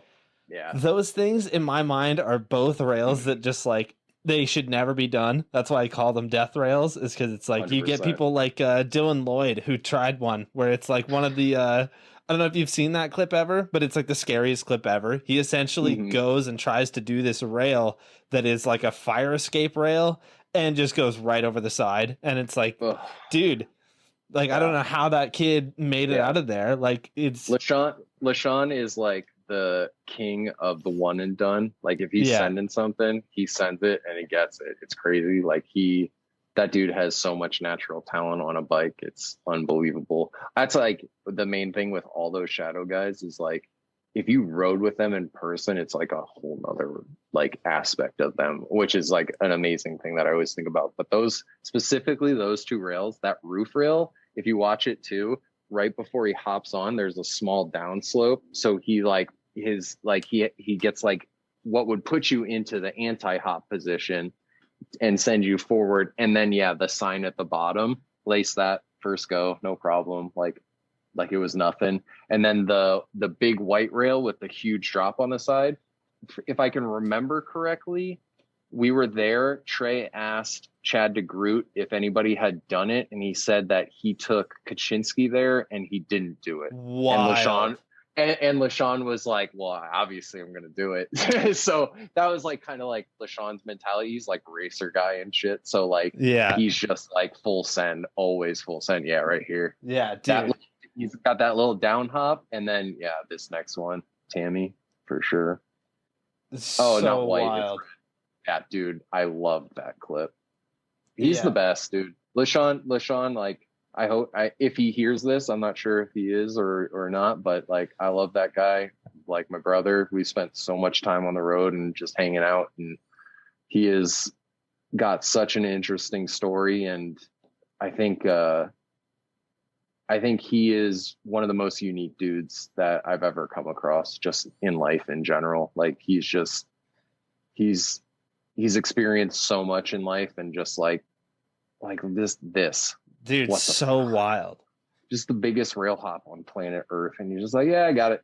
Yeah. And always smooth, always steezy. Like he is like I said with the video stuff, like he's very meticulous about the stuff he does and chooses to do, and it shows. Like he's everything. He could do so much stuff too that people are just like, wait, what? Like 3 table dirt jumps. You're just like, this dude was a pro racer. Like, and then he sends giant feebles and giant double pegs, and he's got infinite style. My favorite clip is him doing the manual 180 down the really long ledge in Boston. You're and right. he's wearing white cut off cheetah print shorts. And I don't know if he has a shirt on, but it's hard to tell in the video. He is going so fast down this thing. It's just like, it was just the longest, slowest manual. But then all of a sudden you're like, oh my God, he's going so fast. And he gets out of it, and just the whole look of it. That Boston trip, that was one of the best trips we've been on. It was me, Simone, Trey, and Johnny Devlin finishing up the video. And it was just full hammers. Everyone just going for it. Yeah. Oh my God. Oh dude. yeah, dude. And he just did it like 2 or 3 tries. It was like he went down it. It's like, okay, Yeah. this going fastest I've ever skated in my entire life, right there. Dude, so wild, eh? I've Yeah, always loved Lashawn's riding and just his footage and everything about the dude. He really kills it, and I wish that we would see more of him, but he kind of had his time as a big name pro, right? Like he was pretty big for quite a while. He was I mean, fuck, he was one of the most asked for dudes for like shop stops and everything like that. Like, you know, bike shops would love to have him come out because like he had the Uber personality, man. Like Definitely. He has the Uber personality. He just loves the kids. He loves being out there, and anytime we bring to him shop stop, kids would get stoked and hyped. And yeah, dude, he's the best. Yeah. But I know he just got his knee fixed up because he had a pretty bad knee for a really long time, and so he might be coming out swinging pretty soon. So I would love to get back together with him and film and stuff. That's like after this No Fun, I was just kind of like trying to figure out what I really want to do next, besides trying to get Simone to do one with me, like a pay part, which is like pulling teeth with that guy. It's just, I love him, and I always want to do stuff with him, and I think it drives him nuts because he's just like, dude, let me just hang out. It's fine.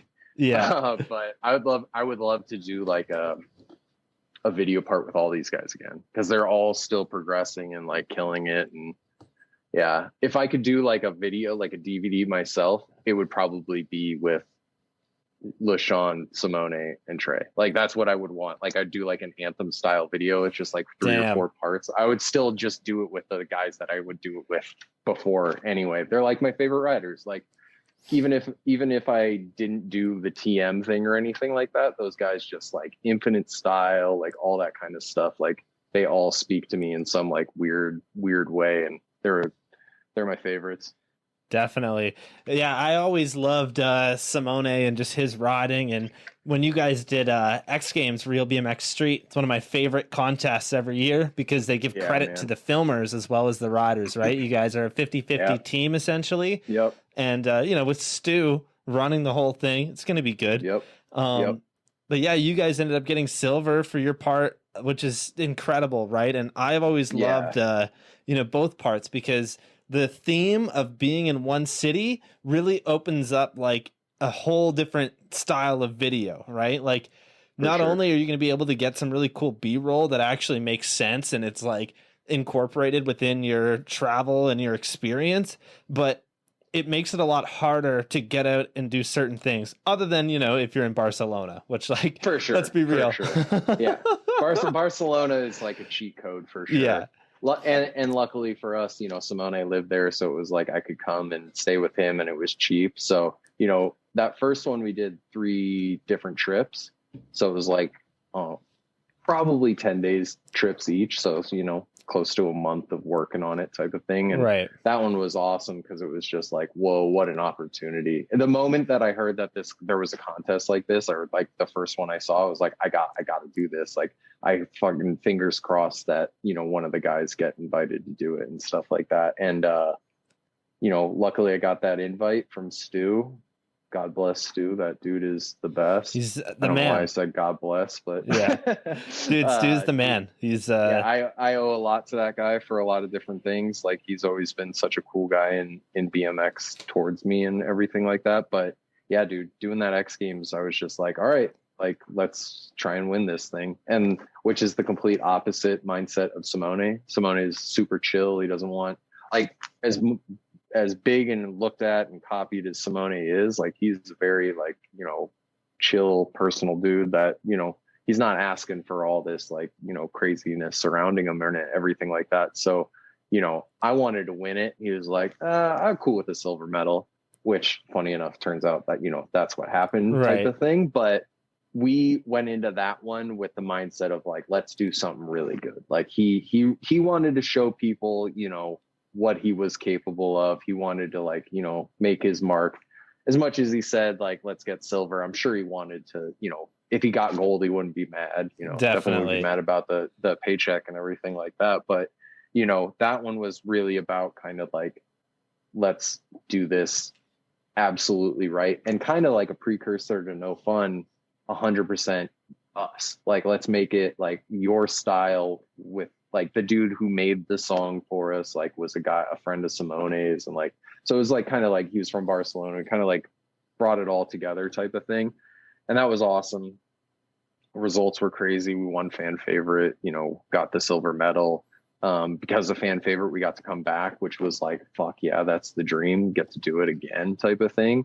But it was also really quickly right after the last one, and Simone was kind of like, not necessarily like tapped out, that dude will never be tapped out, but it was like, we can't come back here and do like the same type of thing, you know? So what could we do differently? And I always wanted to go to New York with him because like, what a combination. Yeah, what a combination with Simone type of thing, his style riding and everything like that. And if we could have, we would have done the same style with like New York, where we come for 30 days and just fucking like knock it out. But timing, other trips, weather, blah, blah, blah. We were in New York and we kind of realized like this might really be the only opportunity to do a trip here in New York. And we didn't want to do like 2 or 3. Go to New York, go to BCN, go to Arizona.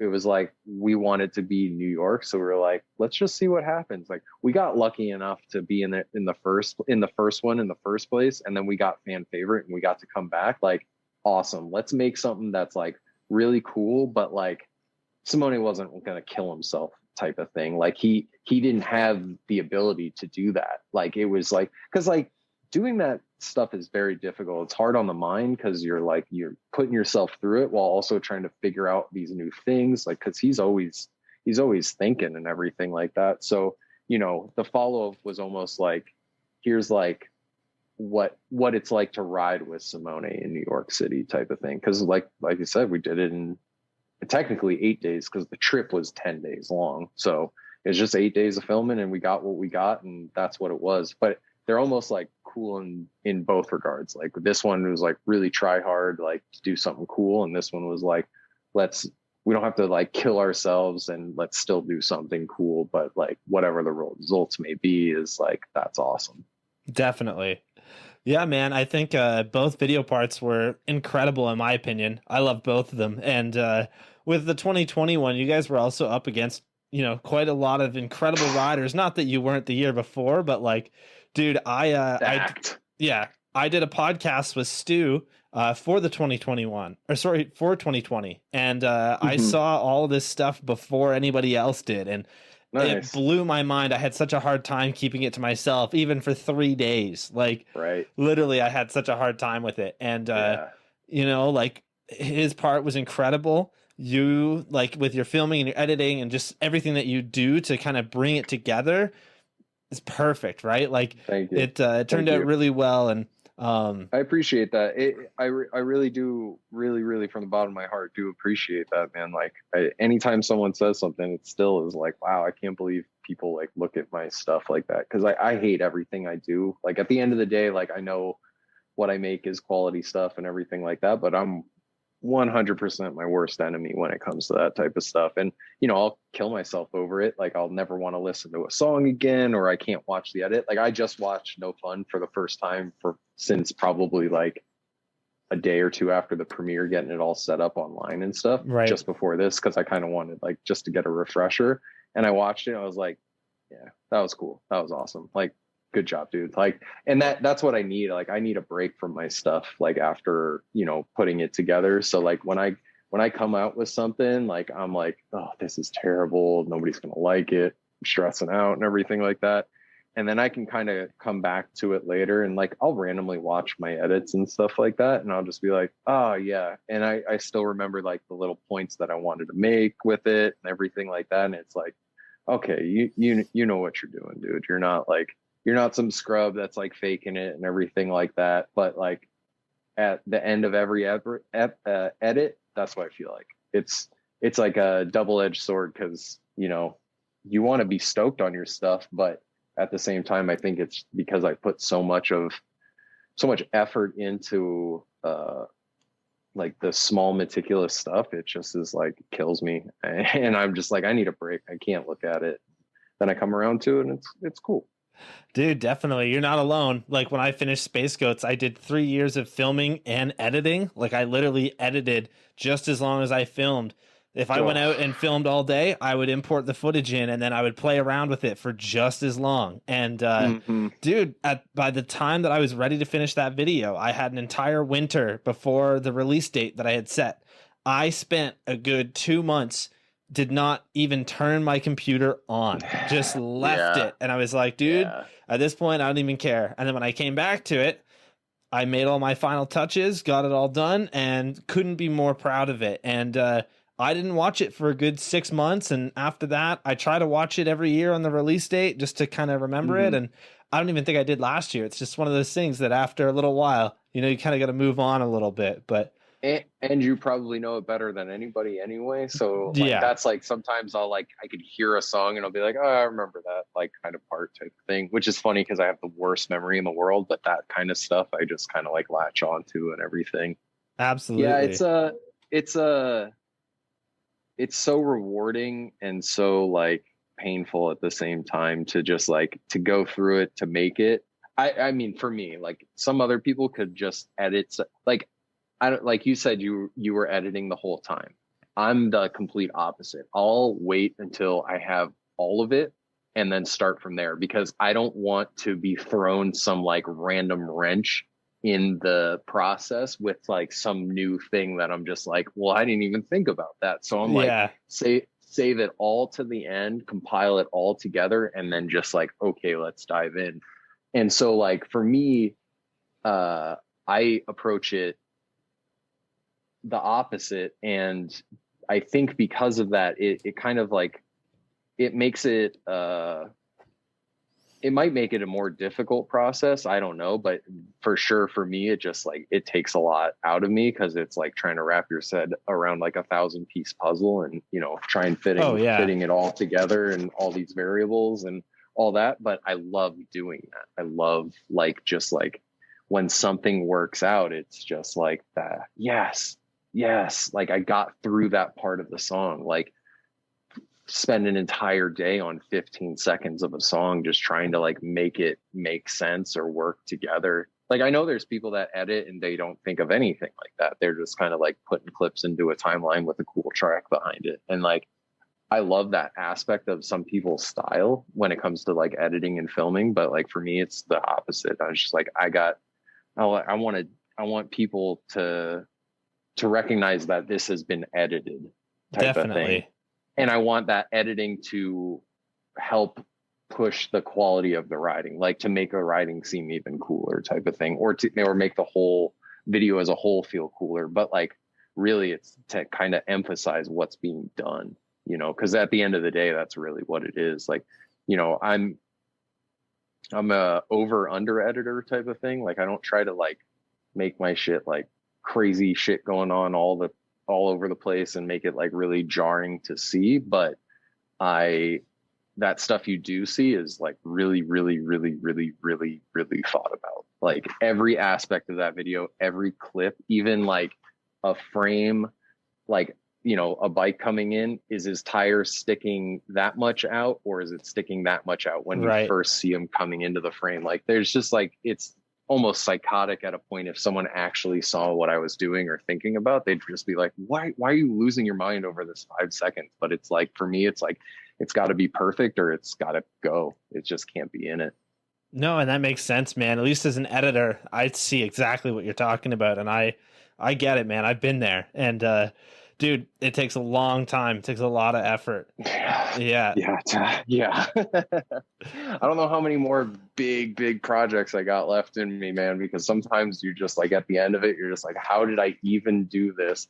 But I will say I would be more than hyped to do like another full length, like really kind of like, not like put a culmination of everything like I've been able to like learn in BMX and filming and all that kind of stuff into like one final big project. But I would love to make one more final full length because I want to do that process again. Like, but I want to do it like I did No Fun and I did the X Games videos where it was like for me type of thing. Right. But not 100% sure how to like really manage that because it's a lot of work. It's a lot of work and it would be a lot of money. I know some sponsors would be down, you know, depending on who I did it with and everything like that. But the end result, you know, like I would want those dudes to get something out of it, be it monetarily or from their sponsors or respect from the industry and stuff. And I worry that type of thing is like, I know full lengths are always going to be a thing, but it's not like a money thing. You know what Definitely. I mean? It's not like, it's not like a revenue maker type of thing. You're not cashing big checks off of, you know, video sales and stuff like that, but they're so important to BMX and to like the progression of it and to the scene of it that it's like, I'm like almost in like, I'm caught in the middle of like, what do I really want to do? Do I just want to kind of send it for the sake of BMX because it's given me so much that, you know, I can let me put this one like final thing out there into it type of thing. But it's been something on the back of my mind for a while since the X Games thing. Since I left Shadow Subrosa, I've wanted to do kind of like a larger scale project riding wise. And I just think about it all the time, but I can't fully commit because I'm just like, one, I need the full commitment from riders, but two is like financially, could I pull something like that off, you know? Definitely. I've had some ideas recently that are kind of similar. You know, I haven't done a full length in, I guess I'm coming up on 3 years. And typically, you know, I did 2 full lengths before that and within the span of 6 years, right? So now it's like I'm coming up on almost 10 years of like filming, you know, beginning of my filming. And I haven't done anything in the last 3 other than like podcasting and whatnot, which I enjoy. I love, you know, but I don't know. I've kind of got some ideas. I'm getting the itch, but I don't really want to do like a, you know, a traditional full length. I would love to do almost like a documentary or something just about, you know, the local scene and, you know, the riders and just everything else. I've thought about maybe doing something along the lines of like talking about how people get so almost addicted to BMX where like, you know, from a young age, I have friends that are, you know, in their late 40s that have the most ridiculous backyard ramps you'll ever see, like compound ramps, like where, you know, people would go to train. And these are just like, this is this dude, he's got kids and this is something that he's going to do until, you know, he can't anymore. And I feel like that aspect is so cool in BMX and doesn't get talked about enough, right? I always feel that like you know, one of the biggest pros that I have always like really looked at was Sean Mack. And I feel like after he kind of left Fit and went to Stranger, he really kind of dropped off the face of the earth, right? He doesn't post anything. And that's one of those things where when I talked to him, he was basically saying, you know, I'm getting older and I got to rely on other stuff. And I feel like we shouldn't do that in BMX. There's very few people, you know, people like Van Homan that keep doing it, that we always keep in our eyes, but it's because it's Van Homan, right? He's For sure. one of the best. For like, sure. For sure. Yeah, I just the amount of guys that have done such amazing things, and then, you know, life took them down a different path. Like BMX sometimes tends to forget about a lot of those like trailblazing type of guys and everything like that. Right. Another aspect that, you know, the comparisons to skateboarding is like, you know, they've supported their legends for as long as humanly possible, but again, BMX, for some reason, obviously the money is different and everything like that, but you know, it's just, there are people that their backs carried these brands type of thing, and that should be respected, you know, Definitely. at least in some capacity, because not just for the fact of like, you know, they brought so much in and everything like that, but the shit that they did and the toll that they put on their bodies to do it, and you know, the way that they got, you know, I mean, some people got straight screwed and stuff like that. Sucks. Absolutely. Like, yeah.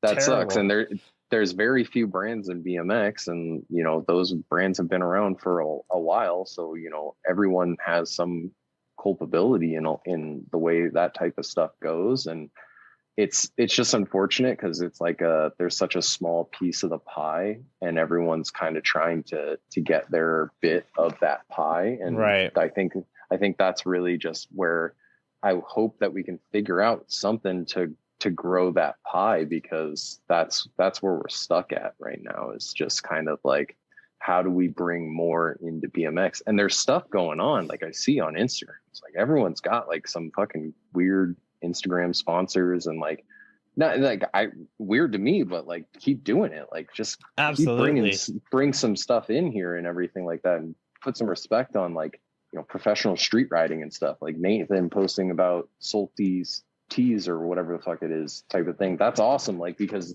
there is a brand that like is selling to commercial retailers that sponsors Nathan Williams. Like, that is awesome. Like, yeah, let's keep doing that. And yeah, it's just like how do we figure out how to bring more into it and stuff? And the Olympics is, I think, a huge start. I think some people would argue against that, but the more exposure, the better, I think. And absolutely.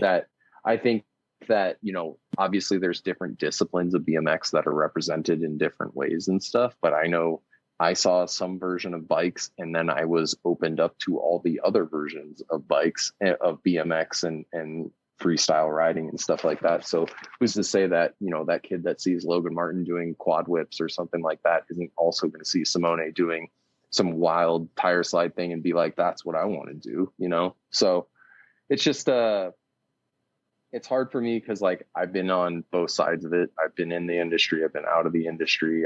I've known pros before I was in the industry. I've known pros after and during, and I've seen all sorts of different stuff go down. And at the end of the day is like, there's still all those brands still alive and still doing stuff. And let's keep that going. But like, let's try and introduce some new things, new ways of doing stuff. And I don't know. I don't have the answers, and I know that's the worst type of person, is like, oh, we need to do more, but I can't tell you exactly what to do. But like, I know that I can try and do more with video stuff, and I'm trying to do more with video stuff. And I hope that whatever other people are good at, be it throwing jams or making podcasts or whatever it is they do, making bike parts, like let's do some more cool stuff. Like, let's just fuck yeah, keep doing cool stuff. Oh, of course, man. And dude, definitely. I'm really excited to see where the future goes. I really hope that we can start to see BMX grow a lot more. It would be really cool to see BMX kind of get to the level financially of skateboarding. Like, we don't have to be like skateboarding. I know a lot of people don't like the fact that You know, they don't want to see people walking around with BMX shirts that don't ride BMX. You know, they For want sure, that for core, sure. but like at the same time, you kind of need that in order to But financially. if people are stoked on BMX shirts, then let them be stoked on BMX shirts, because Yeah, all that person is doing is putting money in the pocket of a BMXer, and that's going to allow exactly. that BMXer to do more BMX stuff and then go from there. So the more people, the merrier, I think. And if they're kooky and weird, well, guess what? You're fucking kooky and weird. So just let them be kooky and weird in their own way. Like if they want to do quad whips, do quad whips. If they want to get in the mud at Swampfest, do that. But like, guess what? We're all doing the same thing. So let's go celebrate those guys doing quad whips while also celebrating the guy who's getting dirty in the mud. Like it's all the same thing. Absolutely, Like man. the BMX discipline thing is like, I think one of the main aspects that holds us back from truly getting to that next level, because it's like, I'm a dirt jumper, I'm a street rider, I'm a park rider, I'm this, I can't do any of this other stuff. It's like, when I started, it was just BMX, and all of that was just a part of what you did. Like if there was trails, you tried to jump them. If there was a skate park, you definitely went and go and rode it. If there was a ledge, you tried to grind it, and that's just what you did. Like you eventually kind of fell into what you like to do, but don't just be like, I'm just this thing. You know what I mean? It's like open yourself up to all of it, and definitely support it. Because I know I watched props, and there was flatland sections, and there was contest footage, and there were street parts, and it was all this stuff, and it was all cool. I mean, Definitely. sometimes flatland was a little slow and I needed to fast forward it. But then sometimes you'd see like Paula Sicca doing something and you'd be like, whoa, I didn't even know that was possible. Like the more people close themselves off, it's just like the worse it's going to get. Yeah, I can see Be that, different, man. be different, be like Simone, do different stuff. Don't ride like everybody else. Like, just like, if you stand out in BMX, that's what is the coolest part of it. Like someone like Trey stands out. Someone like Charlie stands out. Two completely different riders, but if you say their name, you can see how they ride in your head. You can't Definitely. say that about everybody. Yeah, I totally agree, man. It's funny how that works. There is definitely certain people, and most of the time it's because they're different, right? They've got that. And for Trey, it's like I've seen that over the course of the last, 10-ish years that I've been into BMX. Like I've literally seen him leave Fit and go to Cult and then go to Subrosa. But the one thing that stayed the same is his style of riding. That dude is just like so technical, so different on a bike, and also Yep. so sendy in a way as well.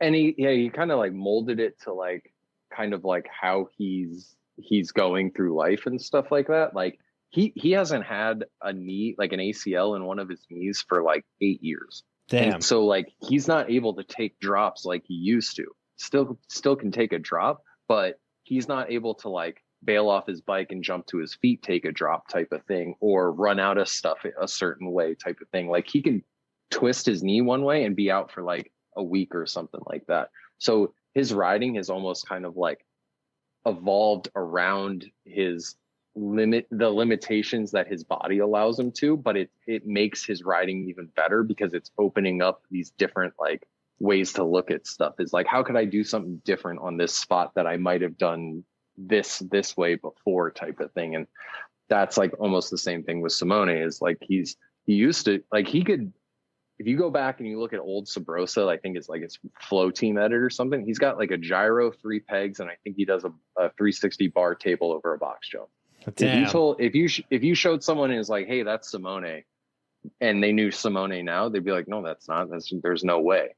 But kids aren't like that anymore. They're not going to go, and that jump a box jump, they're going to try and send it down a rail type of thing, which is cool, whatever, but also try and jump that box jump, Yeah. like all those guys on Shadow Subrosa, all those guys that I love to film, like Lahsaan, Trey, Simone, they love every bit of riding. They might specifically like this type of riding, but like they can find the joy in all the different aspects.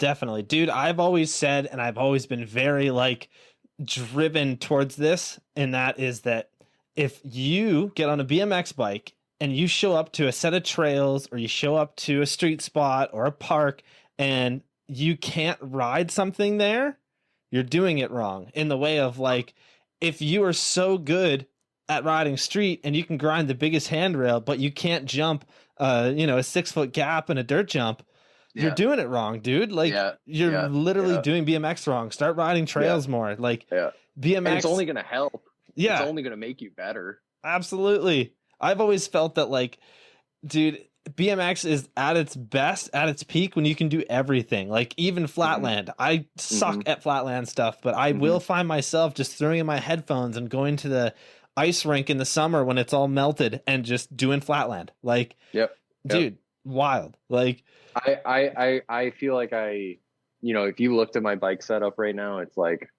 a slim seat, 2 pegs, brakes with like a dirt tire in the front. Like it'd be like, oh, this guy's like tranny guy, or just like does like this one thing type of thing. But if you looked at like my pedals, they're all fucking scraped up because I love doing pedal grinds and shit like that. Like it's beat to shit because like, I'll take it, or it's dirty as fuck because I'll take it to the dirt jumps. I would hate to go somewhere and just be like, I can't do it. It's just not, this isn't what I do. It's like, at least you got to like try it. Like you might not like dirt jumping, but you got to send it over a jump to really know what's going on type of thing. I don't know if he'll listen to it, but I want to put him on blast. Is like, Marcel, have you seen any of his stuff with Trey and those guys? Absolutely, dude. That kid kills it. Street riding. Dude. Yeah. That's the, yeah, exactly. It's like, so in No Fun, Trey does like a roof tire ride, but it's like the one where he kind of like big boy sweeping and then he kind of like pulls off into it, and it's like kind of like a dive bomb down like a skinny stair set, and there's like a wall and there's a rail right next to it. Marcel, and spoiler alert, the clip's not in anything yet, but it'll be in something at some point. He fucking double pegged that rail. Dude, that's wild. I've seen a video part of him doing gnarly rail stuff, but I've also been to Big Boy's ramp where he looks like he's struggling to do a disaster type of thing. And I saw this kid fucking full send off a roof, gap rail. Like this is something like Kaczynski, any mad rail assassin would be like, holy shit. And he did it, and he's like 17 and he cannot air a quarter pipe. And I'm just like, I don't understand how this does not compute. That's all I'm thinking in my head is like, this does not compute, but he can do it. And I think of all the people I've seen this kid, like after hanging out with Trey, realize, and him hanging out with all the fast and loose dudes, because they were hanging out at Swampfest, he's starting to realize it's like, whoa, there's all this different stuff of BMX that I've never even opened myself up to. And now he's going to Raise with us next week. That's wicked. I'm so excited to see him like shredding that stuff. So it's just like, it's funny that, people are so like discipline based in it. And I'm sure it comes from like racing and like a jock mentality. Cause like at the bare bones of it, like the beginnings of BMX, like not freestyle, but BMX in general, it's jockey racing. And, that's the competitive nature of it. Dirt jump contests, everything like that. That is a part of BMX. It'll always be a part of it. But the discipline nature of like, I do this, I don't do that. And it started with obviously race freestyle and flatland. Like those were clear separators and stuff. But now it's gotten into like the fragmentation of freestyle BMX. And I'm just like, no, that's stupid. That's making it harder for our sport to grow and everything like that. Some people might argue it's doing the opposite and opening it up to more people and stuff like that. But it's like, I've heard kids say, I don't do that. And it's just like, what do you mean you don't do that? If you're scared, sure, that's fine. You can be scared. I know people that don't want to dirt jump because they're scared, but like just to write it off as like lame or something is like, nah, let's stop doing that type of thing. But that's that old 35-year-old curmudgeon, I've been riding BMX for so long mindset type of thing. I love it though. That's I feel like having the all around rider mentality is like the way to do it, right? Then you're wouldn't you want to be dead and Centerson? Doesn't everyone want to be like that fucking crazy? Like that is why that dude's crazy. Literally. And look at his backyard ramp. You would not expect somebody with that backyard ramp to be like one of the best street riders in the world. You know what I mean? Exactly. And like, dude, I've seen that kid since he was 13. He would come to Arizona contests and just fucking tear it up. Like, dude, that's tiny baby child doing triple whips over this huge box jump. I was like, well, this kid's going to be something. And lo and behold, he is like the golden eagle of BMX. He's just the man, like can do no wrong. And it's because he does everything. He does not discriminate. If there's something sick in front of him, he's going to shred it. Absolutely. Yeah, man. He's a animal. He's wild, dude. Yeah, let's talk about one then. So this video ended up taking the win for the 2018 NORA Cup Best Video Award, which is, dude, I've been looking at it the whole time. I'm like, that right there. That's the dream, man. That was like from like day one of like literally getting into the industry and all that kind of stuff, is like, that was like what I wanted. So that's what I said I wanted when I got the job. And unfortunately I didn't get it while I had the job, but I got it with the people that gave me the job. And that was like exactly it. But yeah, man, that was like, that was the dream. Oh man, it's so rad. Do you want to hold it up for me again? I'm so dumb I did not click the camera. Let's see. There we go. That's fine. Dude. Yeah, man. So good. I couldn't believe it. I wish I was there to get it, but it was in the UK and that was not happening at the time. So, you know, I just the fact that I have it in my house is just like, yeah, couldn't believe it. And that trip was awesome, because that was right after I quit my job, and, you know, I quit Fender. And I was just like, I have no idea what the fuck I'm doing. They said, hey, we want to do something. It was just like a 2-week trip, but they knew they wanted to do something big. And we went, and we went to Atlanta, and it was, I don't know if you've ever been to Atlanta or heard of Atlanta, but street riding wise, it is like Barcelona. It's got so many spots. Yeah, it's crazy. You got to look a little bit harder, but like the stuff they have is like weird. It's cool. The aesthetic is awesome. But we just got the guys together, and I know that, you know, the idea was kind of like Shadow and Subrosa is like one thing, you know, everyone was on everything type of deal. And let's just see what can happen. And we went, and it was like, it just was nonstop. Like we just kept getting stuff, kept going to 6 spots, kept going to like everything that we thought we could get, we got. And it was just like, it was just working out. And it was 2 weeks. So it wasn't like we had to like kill ourselves every day, but it was so successful that it was just like people were hyped to keep it going and everything like that. And when all was said and done, I was looking through the timelines. I was just like, wow, we have like a ton of footage. I think I could get full parts out of everyone. You can fudge time with second angles and everything like that, and give something a little bit more time or a little bit less time. But I think all in all, everyone had like a 3.5 minute, like a 1.5 to 3.5 minutes, like just based on like what they got. And it was so crazy how much it offered in such a short amount of time. And just the fact that the guys were like, they were just killing it. Like, and it wasn't like, they knew that we were trying to do something awesome, but we weren't thinking like we're going to win a NORA Cup type of thing. They were just like, the stoke was real. It was just kept going and everything like that. It's funny because I didn't expect that to be a result. Like it never even crossed my mind that people would consider it for NORA Cup type of thing. Right. Because it was a 2-week trip. Like, how do I make a video over 3 or 5 years type of thing and get nothing out of it, and then make this 2-week thing and get the prized possession that I had always, really wanted. That was like literally, like I said, the ultimate goal is just like to have that thing is like, it just is meaningful. It's like BMX doesn't allow for many like awards or, things like that for videographers and editors. I'm not going to be a super pro rider or anything like that. So like to get that thing was just like unreal. And to do it with like this group of guys after realizing I fucking hated working for Fender and all this kind of stuff is just like super special. And it's I love that funny clip. Yeah, dude, that's Spencer, or Lufa. Most people probably know him as Lufa. He's my best friend, and Simone loves him, and we love fucking with him. And I don't know, it's just, that's like the trip. Like the vibes in that video are like totally, that's what it was. It was just like, some people had been to Atlanta, some people hadn't been to Atlanta, and it's a cool town, so you just get to like experience different aspects of it. But it was like, oh cool, we found a Jersey barrier spot, fucking sick table. Like it just, that spot isn't right next to that spot. It's just like it all kind of, which is right next to that spot. It just all kind of like came together. And then you just have these guys that are so different. Like Simone is nothing like Trey, who's nothing like Jerice, who's nothing like Kyle Hart, who's nothing like Matt, who's nothing like Mark. Like, Right.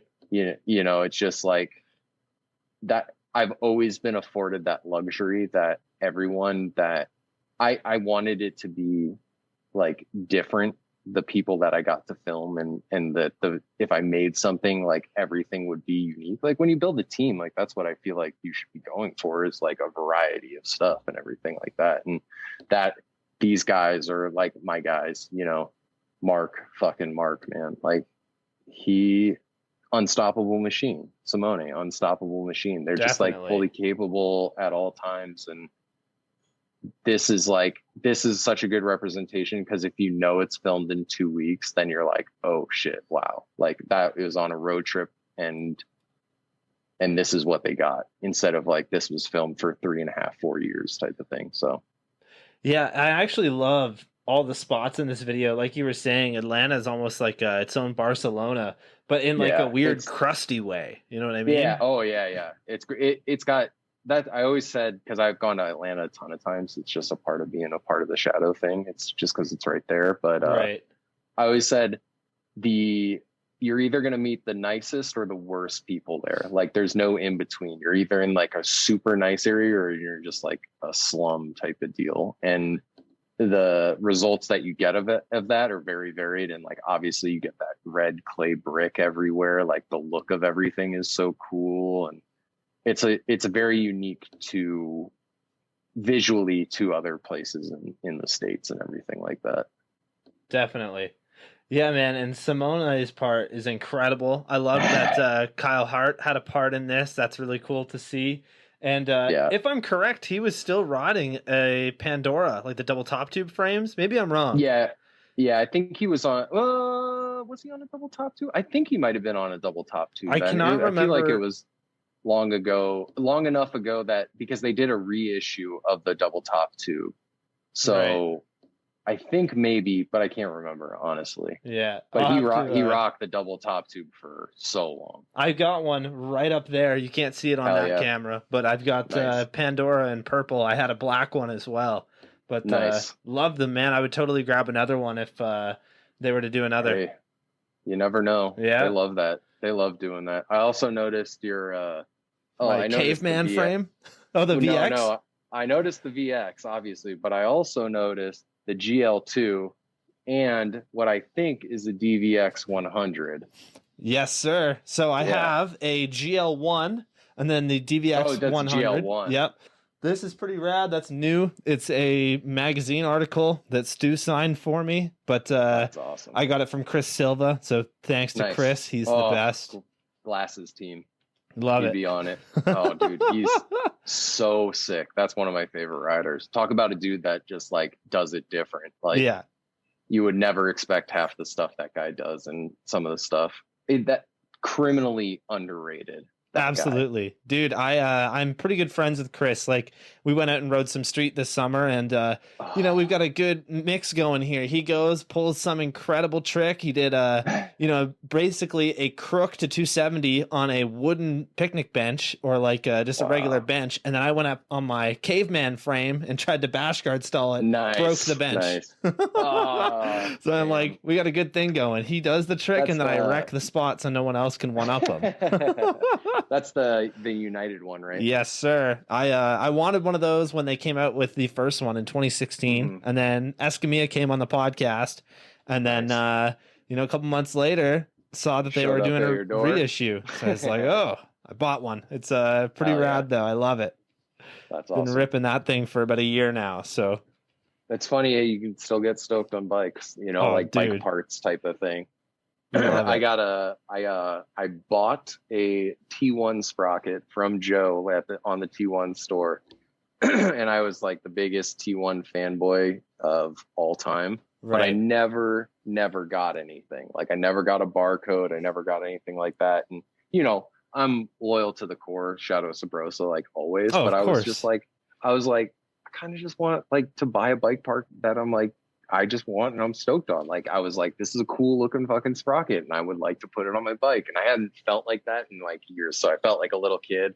I bought it and I put it on. And I like looking at my bike. I'm like, yeah, that's like what That's it's the all one, about, type of thing. Yeah, Love it's it. like bike parts making me feel like a little kid again. And then I get an email from Joe, like a personal email thanking me for buying it. And I'm just like, this is the best. I've met Joe. I don't know if we've ever like fully interacted, but like that dude's a legend and is one of my favorite riders of all time. So like to get like an email, like I'll still geek out at stuff like that. Like just like, yeah, dude, that dude liked that I bought his bike product that I would have bought when I was like 12 years old, type of thing. So yeah, it's cool to still get that same stoke. Absolutely, man. So I think that it's about time that we move on to the listener questions. So for everybody at home, every time that I do a podcast beforehand, I typically post something on Instagram. You'll have 24 hours to leave me a message. Oh, God. And this is what we got. So this one comes in from Richard. He says, favorite owned cassette and record. This is Richard Gallant. Yes, it is. Yeah, that's my man. I love Richard. I love Calgary. Some of the best riding I've ever seen out there. That was one of my favorite trips, was a Shadow Calgary trip. There's an edit online of it. But that's awesome. Favorite record. I'd have to say, off the top of my head, Kid A, Radiohead. I'm a big Radiohead guy. So nice. Yeah, that would probably be number one. Yeah, definitely. That's wicked, man. I love it. And then I've been trying to get music. Well, I've been trying to utilize music Richard has made me for like years. You know what a hurdy-gurdy is? I think so. It's like this weird old medieval. It's like got like a crank and like keys and stuff. Oh, but yeah. He has one, and he showed us this hurdy-gurdy, and it makes this like really cool sound. And I've been trying to figure out a way to use it in a video and stuff. And he's got stuff, but I'm gonna make it a point to try and get some stuff in there, Richard. So love that guy. Richard, thanks for sending that in. This one comes in from Roy BMX. He says, when and how did professional filming in the industry become your career? I mean, it became like a career when I got the Shadow TM editing job, like videographer / TM job. That came about from a whole like weird like universe, all things coming together moment type of thing. But like to summarize, I made a local video called I Got Work Strikes Back. I sold it through Sparky's to like, you know, mail orders and stuff like that. That money paid for a 6-week trip to Europe with 10 of my friends, where we just took trains and went to all of UK, Barcelona, you know, all over Europe, whatever, for 6 weeks. And it was like almost like a primer to becoming a TM. I got back, I went straight to Interbike to thank Ronnie for selling the video, allowing me to take this trip. He asked if I wanted to make a booth video for him. I made a booth video for him. All the Shadow Subrosa guys were already in town because they were going to take a road trip from Vegas to Arizona to California. I was like, oh, that's perfect. I'll show you guys around when you get to Arizona. They come to Arizona. I'm hanging out with them. Miles Rogish is filming. I get to meet Trey for the first time, meet Lahsaan for the first time, Drew Bazanson first time, Scott Ditchburn, like all these badass dudes, Nikki Croft, Paul Ryan, Albert. Well, I've known Albert forever since I was like 15, but I got to meet all these guys, and I tagged along because they were just like, hey, you want to show us around? Yeah. And then I was doing this Vital Game of Bike in California, and that's where they were heading. So I was like, oh, I'll just hop in and then I'll get a plane ticket home or something like that.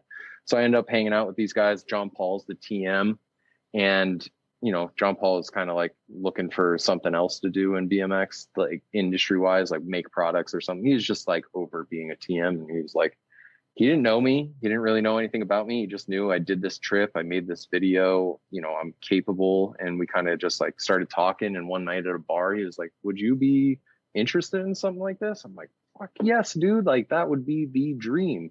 And, you know, like it took a little bit of like talking with Ryan, talking with Ronnie, kind of like feeling me out from the point that it was first brought up to getting the job. But the moment they said, hey, like, we want you to do this, I hopped in my car and I drove 3 days and went from Arizona to Florida. And that was like the start of like the pro filmer, quote unquote, career. But before that, I made local videos. I made one full length with my friends just because I always loved filming stuff. Even before BMX, I made like little stupid movies with toys and blew shit up and edited. And I was in video production in middle school and in high school. So like that was always like a part of what I did. And then the BMX thing came in and I kind of like, brought it into there. But like I said earlier, I was friends with Kyle Carlson and Vital kind of started up, and that kind of gave me a platform to work with some people that I knew in the scene and make some stuff. And then I met Casey, who knew a bunch of pros, and then I met Ryan. It just kind of like Sean Sexton was in Arizona, and there's these guys, and I was doing this thing and people needed footage, and it was just kind of like you just try and do as much as possible. You just try and put yourself out there and try and show people that you can do shit, like that was like the main thing is like, hey, I'm a capable human being that if you put me in or on the road with 6 other guys, the van's not going to light on fire and, we're not going to lose all the footage or something like that. Like that's like, you just show people that you're capable and you put in the effort to do stuff, make a local video, make web edits, put stuff on Instagram. Like it's hard now because people are just content. But like, if you put your time and effort into something, like it stands out and people notice it. And I think that's just what happened. And also luck, like 100% would not have gotten the job if I didn't meet Casey, who introduced me to Ryan. Like it is a lot of knowing the right people and stuff like that, but make us a local scene video or make a web video part with the most badass dude in your scene. And then hit up Dig and be like, hey, do you want a submission? Like, hit up Hour. Like if you want to try and get something out there, just try and get something out there. They might say no, but they also might say yes, because the stuff that you made is cool. Everyone's looking for content that affords you the ability to potentially get your stuff seen. Just try and show people that you can make something and bite the stuff that you see that you like copy people and take something that you see that you like from someone else and make it your own type of thing in your own personal way. Like take all the best parts of all the best people that you love and put it all together and make something. You might actually be better than those people because you got all that influence from all those people below you or behind, that blaze the path that you're kind of on and stuff. So, I would love to see more filmers get more opportunities in BMX and stuff. And that's coming from a guy who gets limited opportunities in BMX because there's not a lot of opportunity in BMX. Like we're not doing it for the money. That's for fucking sure. Like we're doing it for money, but we're doing it because of BMX. Like I want to, rather than sit at a desk in an office for 40 hours a week, I want to be on a road killing myself skating at a spot just so this dude can land this clip and I can make this badass video that 1,000 people are going to watch, or 100,000 people or 1,000,000 people, like exactly. So dude, and when you really think about it too, like BMX doesn't really have too many full-time filmers, right? Like the list is very, very, very, very, very short. And and I'm not even a full-time filmer. Like I've done a ton of stuff and I'm not even remotely close to a full-time filmer. Like I wish I was, because it would be awesome to just be like, all I do is go and film and make sick edits. But that's not real. I work for a health and fitness YouTube channel that's geared towards men over 40. Like that is the reality of working in BMX. Is like sometimes you have to work this thing that might not be the thing that you're stoked on, but it affords you the ability to do the other stuff that you are. So just make a video, just start filming stuff and like find out what you like and make it better. Absolutely. Yeah, man. And shout out to Roy, because he is actually taking those steps. He's making local videos. He's been, man, pushing his local scene as much as he can. So shout out to you, man. Go, Roy. Love it. This next one comes in from the Shadow Conspiracy. They say, who is the scariest rider to film with and who is the easiest? Scariest rider. Johnny Devlin was pretty scary sometimes, but in the sense of what he was doing was just fucking insane. Like his eye for spots and some of the stuff that he tried that never worked out was like, I was like, oh my God, I can't believe he even attempted this type of thing. Mostly because like it was like a super technical move on like some dead man spot or something like that. Jerice can be really scary sometimes, but because the stuff he's doing is so scary, but sometimes he has a tendency to just fall in these ways that are just like, how did you just get out of this? Or how did you not die in this, getting caught on the bike and he's tumbling and he's on the tires and everything like that. Right. Easiest to film. I mean, on sheer talent alone, Mark Burnett is like unbelievable. Like stuff is difficult because the shit he's doing is crazy, but sometimes he does some stuff that, you know, would just be like, how in God's name did you just do that in like 4 tries or something, some crazy technical thing, but at the same time he would just like send a massive 360 like he does in 1 or something like that. Yeah. Lahsaan was always easy. Simone was easy, but at the same time, all those guys were super hard because like they cared so much. And if something wasn't working, it was like a total like mental thing. But like on sheer talent alone, like, you know, those 4 guys, Mark, Trey, Simone, Lahsaan, like those guys for sure. Like even in the worst of times, it was still like, yeah, these guys are this. I could do this all day. Oh, I'm just gonna say this because I hope he sees it. Worst to film, Eric Ballman. I love him to death, but he has made me for our entire lives try like film stuff. I've been filming him forever, and some stuff that he does is so technically insane or takes some crazy mastery of balance that it would take millions of tries. But I will, to the end of time, sit there with anyone that I'm filming, as many attempts as it takes. I'm there with them through and through. Like that, I always try and tell people because they get like, you know, caught up in the fact that I'm sitting there filming them. They're trying something for 300 tries. I'm like, dude, I will be here till you're not here anymore. You know, don't worry about me. I'm as committed as you are to this trick. So yeah, definitely. Yeah, man, that's the sign of a good filmer, right? I'm the same way where like, you got to sit there for hours and hours and hours, days and days and days, months sometimes, man, just getting like one specific 7-second clip.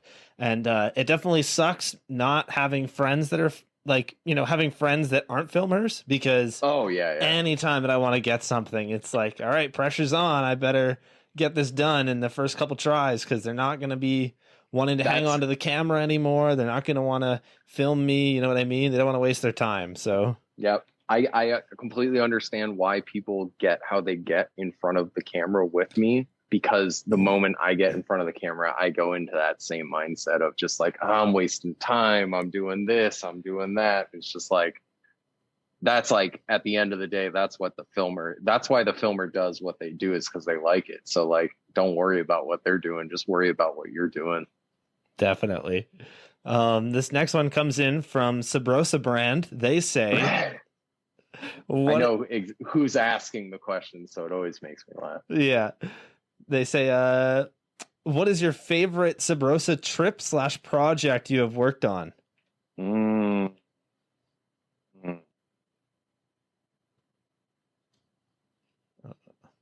Well, Goody was awesome because it was like the first opportunity to make a full-length video, like for someone.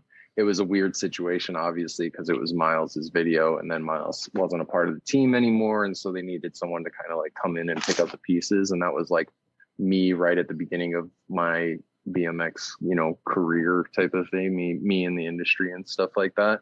But getting to do that and then like premiere it at Simple Session in Estonia, like that was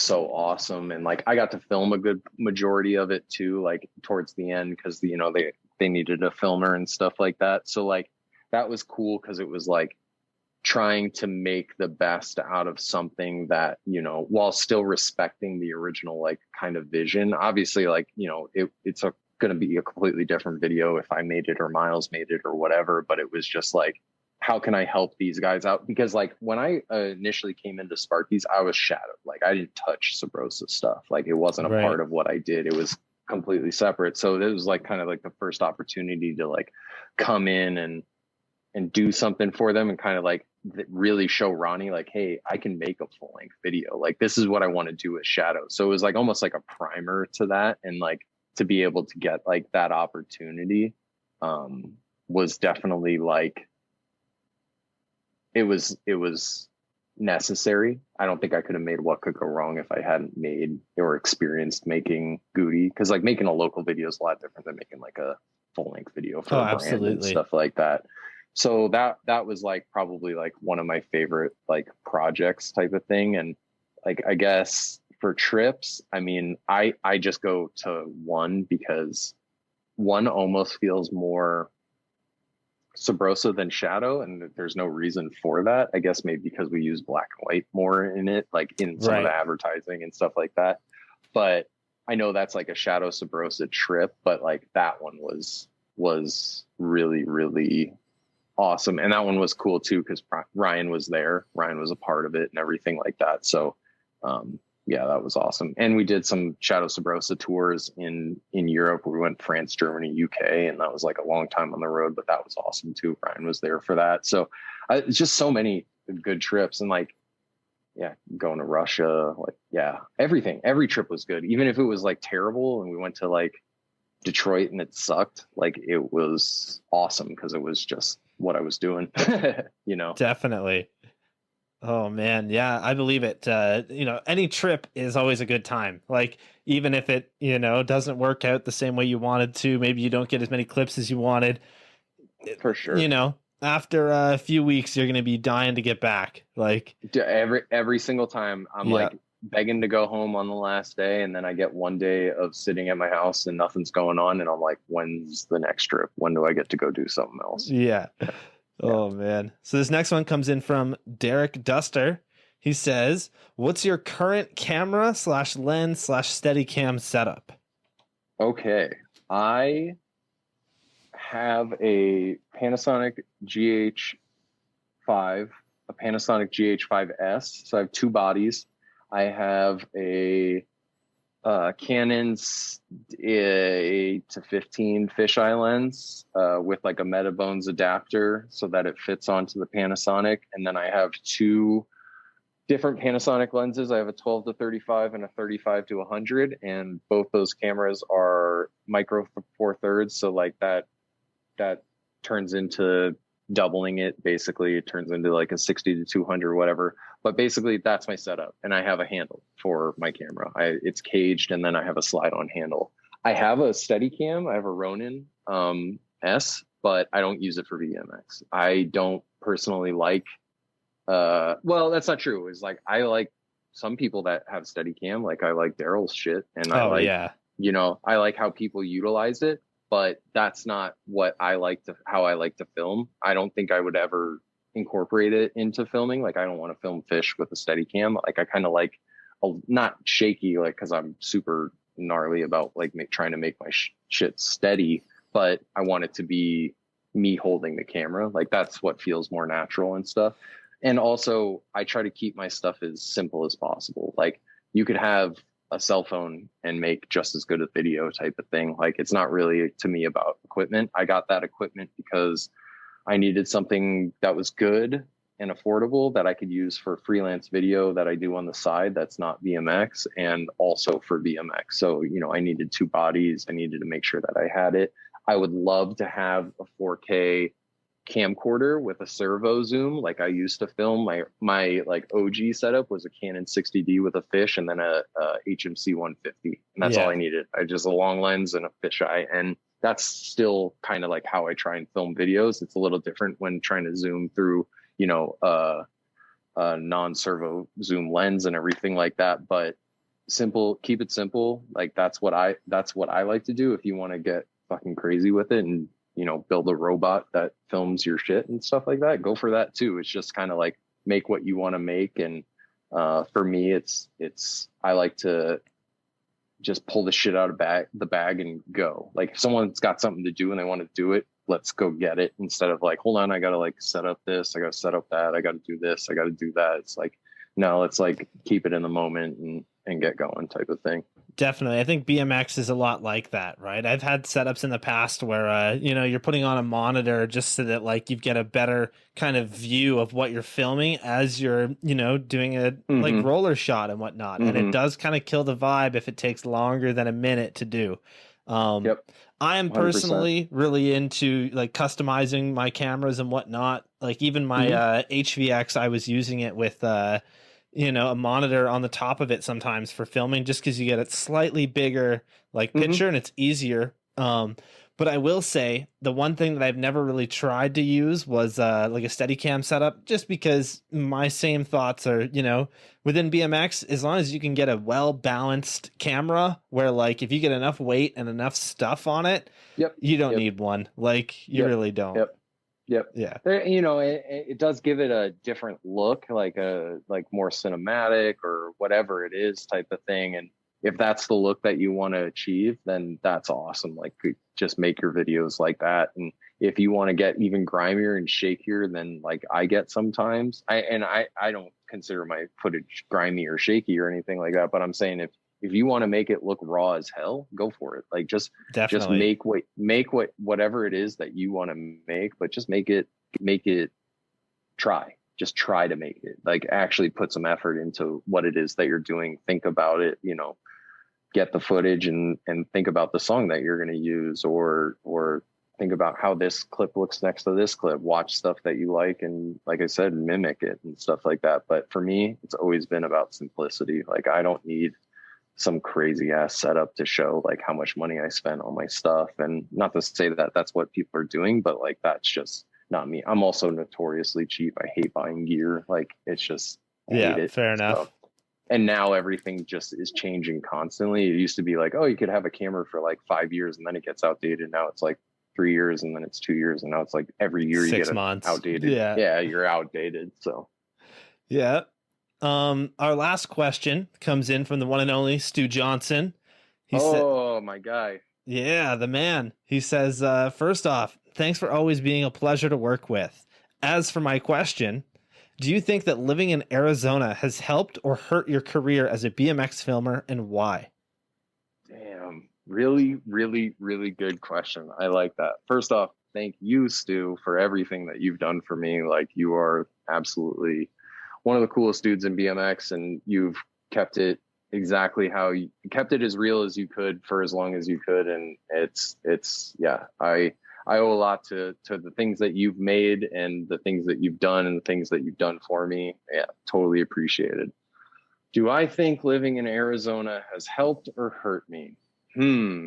That's a really good question, because I think it's done both.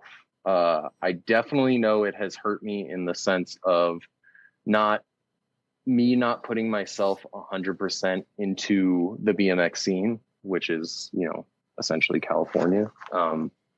There's pockets around places and stuff like that, but like the BMX media zone is California. Definitely. If I had moved out to California at an early, like after, or even after I left Orlando and was still working from Shadow Subrosa in Arizona, if I was doing that in California, I probably would have a ton more opportunities, different brands or different riders, or, just different spots, the ability to, just more networking and everything like that.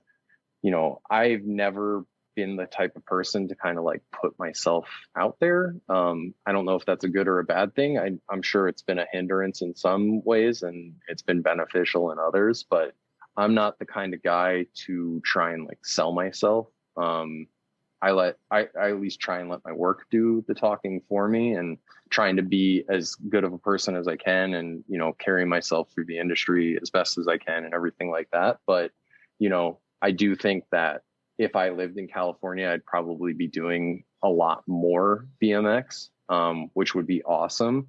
But also I don't know if I'd want to live in California and be so surrounded by it and get stuck in the monotony of like the industry stuff day in, day out, or like the drama that exists in that, in that realm and everything like that.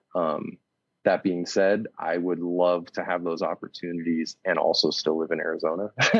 It's not that far. And, I'm more than capable of, hopping in a car and driving 4.5 hours, 5 hours to get to where I need to be. But you can't really do that every single day with, going to spots and everything like that. So yeah, I do think living in Arizona has kind of hurt me in the sense of just like, getting full respect, or even fucking people knowing who I am. Cause I know there's people out there that just literally have no idea who I am, which is totally fine. Like I'm not trying to be somebody or anything like that. I'm trying to do the most within, what I can do and everything like that. But living in Arizona has also been awesome because it allows me to separate myself from all of that. Like I can stand back and have a different opinion than a lot of people can about how BMX is or where it is or like how things go. And, I'm not constantly bombarded by, all this stuff.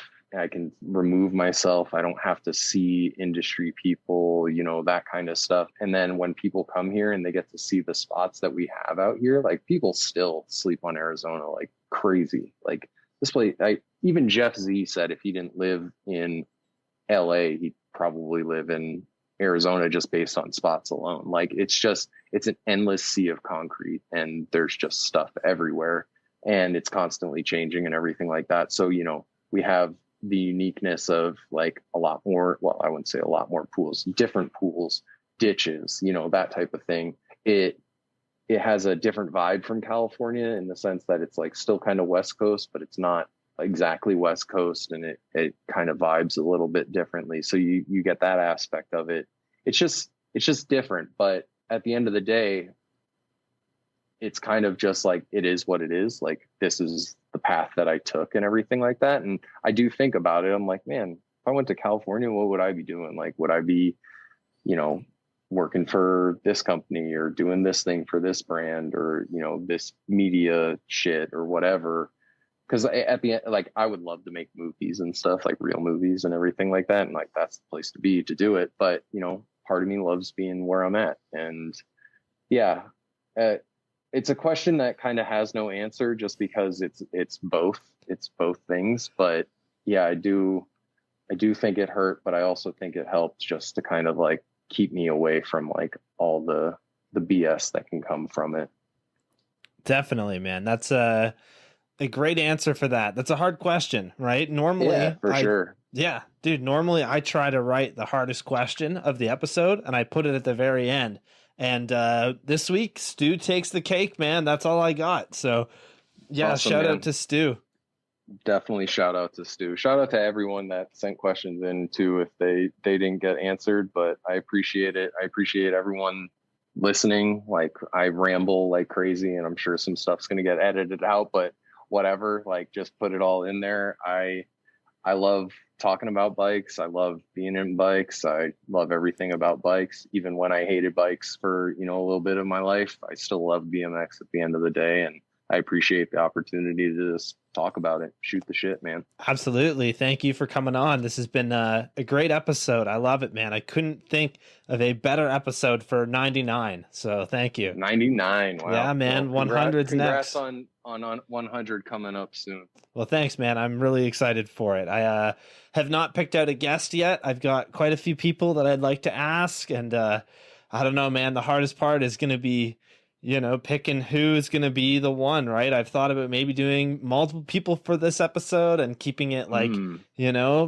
it's so tough, honestly. Well, congratulations, because 100 of anything is a lot. Like that takes effort and time. And I mean, we've been talking for 3+ hours. So if you do that 100 times and then you got to edit it's a lot. People got to think about what goes into these things. So congrats, dude. You deserve that. Well, thanks, man. I really appreciate that. And if everybody at home enjoyed this, consider donating through PayPal. We put the money right back into producing the show. So if you do, thank you so much. If not, it's all good. Don't stress it. Yeah, before we end off today, Ryan, is there anything that you want to shout out? Anybody you want to thank? Anything like that? Thank you to everyone who just helped me out in BMX, like gave me an opportunity to do something or bought a video or watched a video or said they liked something about a video, like Ronnie and Ryan Subrosa, all my friends that ever got in front of a camera, like Stu, Kyle Carlson, like these people, Nick Daneka, who literally got me into bikes, like just like anyone who we have interacted through BMX, thank you for being cool, because I don't really have too many bad experiences. And even if I do have bad experiences, it's probably something stupid at the end of the day anyway. So yeah, I'm just stoked that I'm able to be here right now after, all these years and still being able to say that I'm a bike rider and that I'm out riding. I mean, I fucking did a tail whip today, and that was like a dream when I was in middle school to learn how to do a tail whip, and I just like still can't believe I'm still doing it. Like, just cool. That's wicked, man. That's pretty rad. I saw your awesome table that you did earlier too. Yeah. That's dude. Awesome table, quote unquote. I'll have to get you to send me the footage. It's awesome. I like it. For sure. Thank you. I appreciate it. Yeah, dude. But for everybody who's listened this far, thank you so much for tuning in.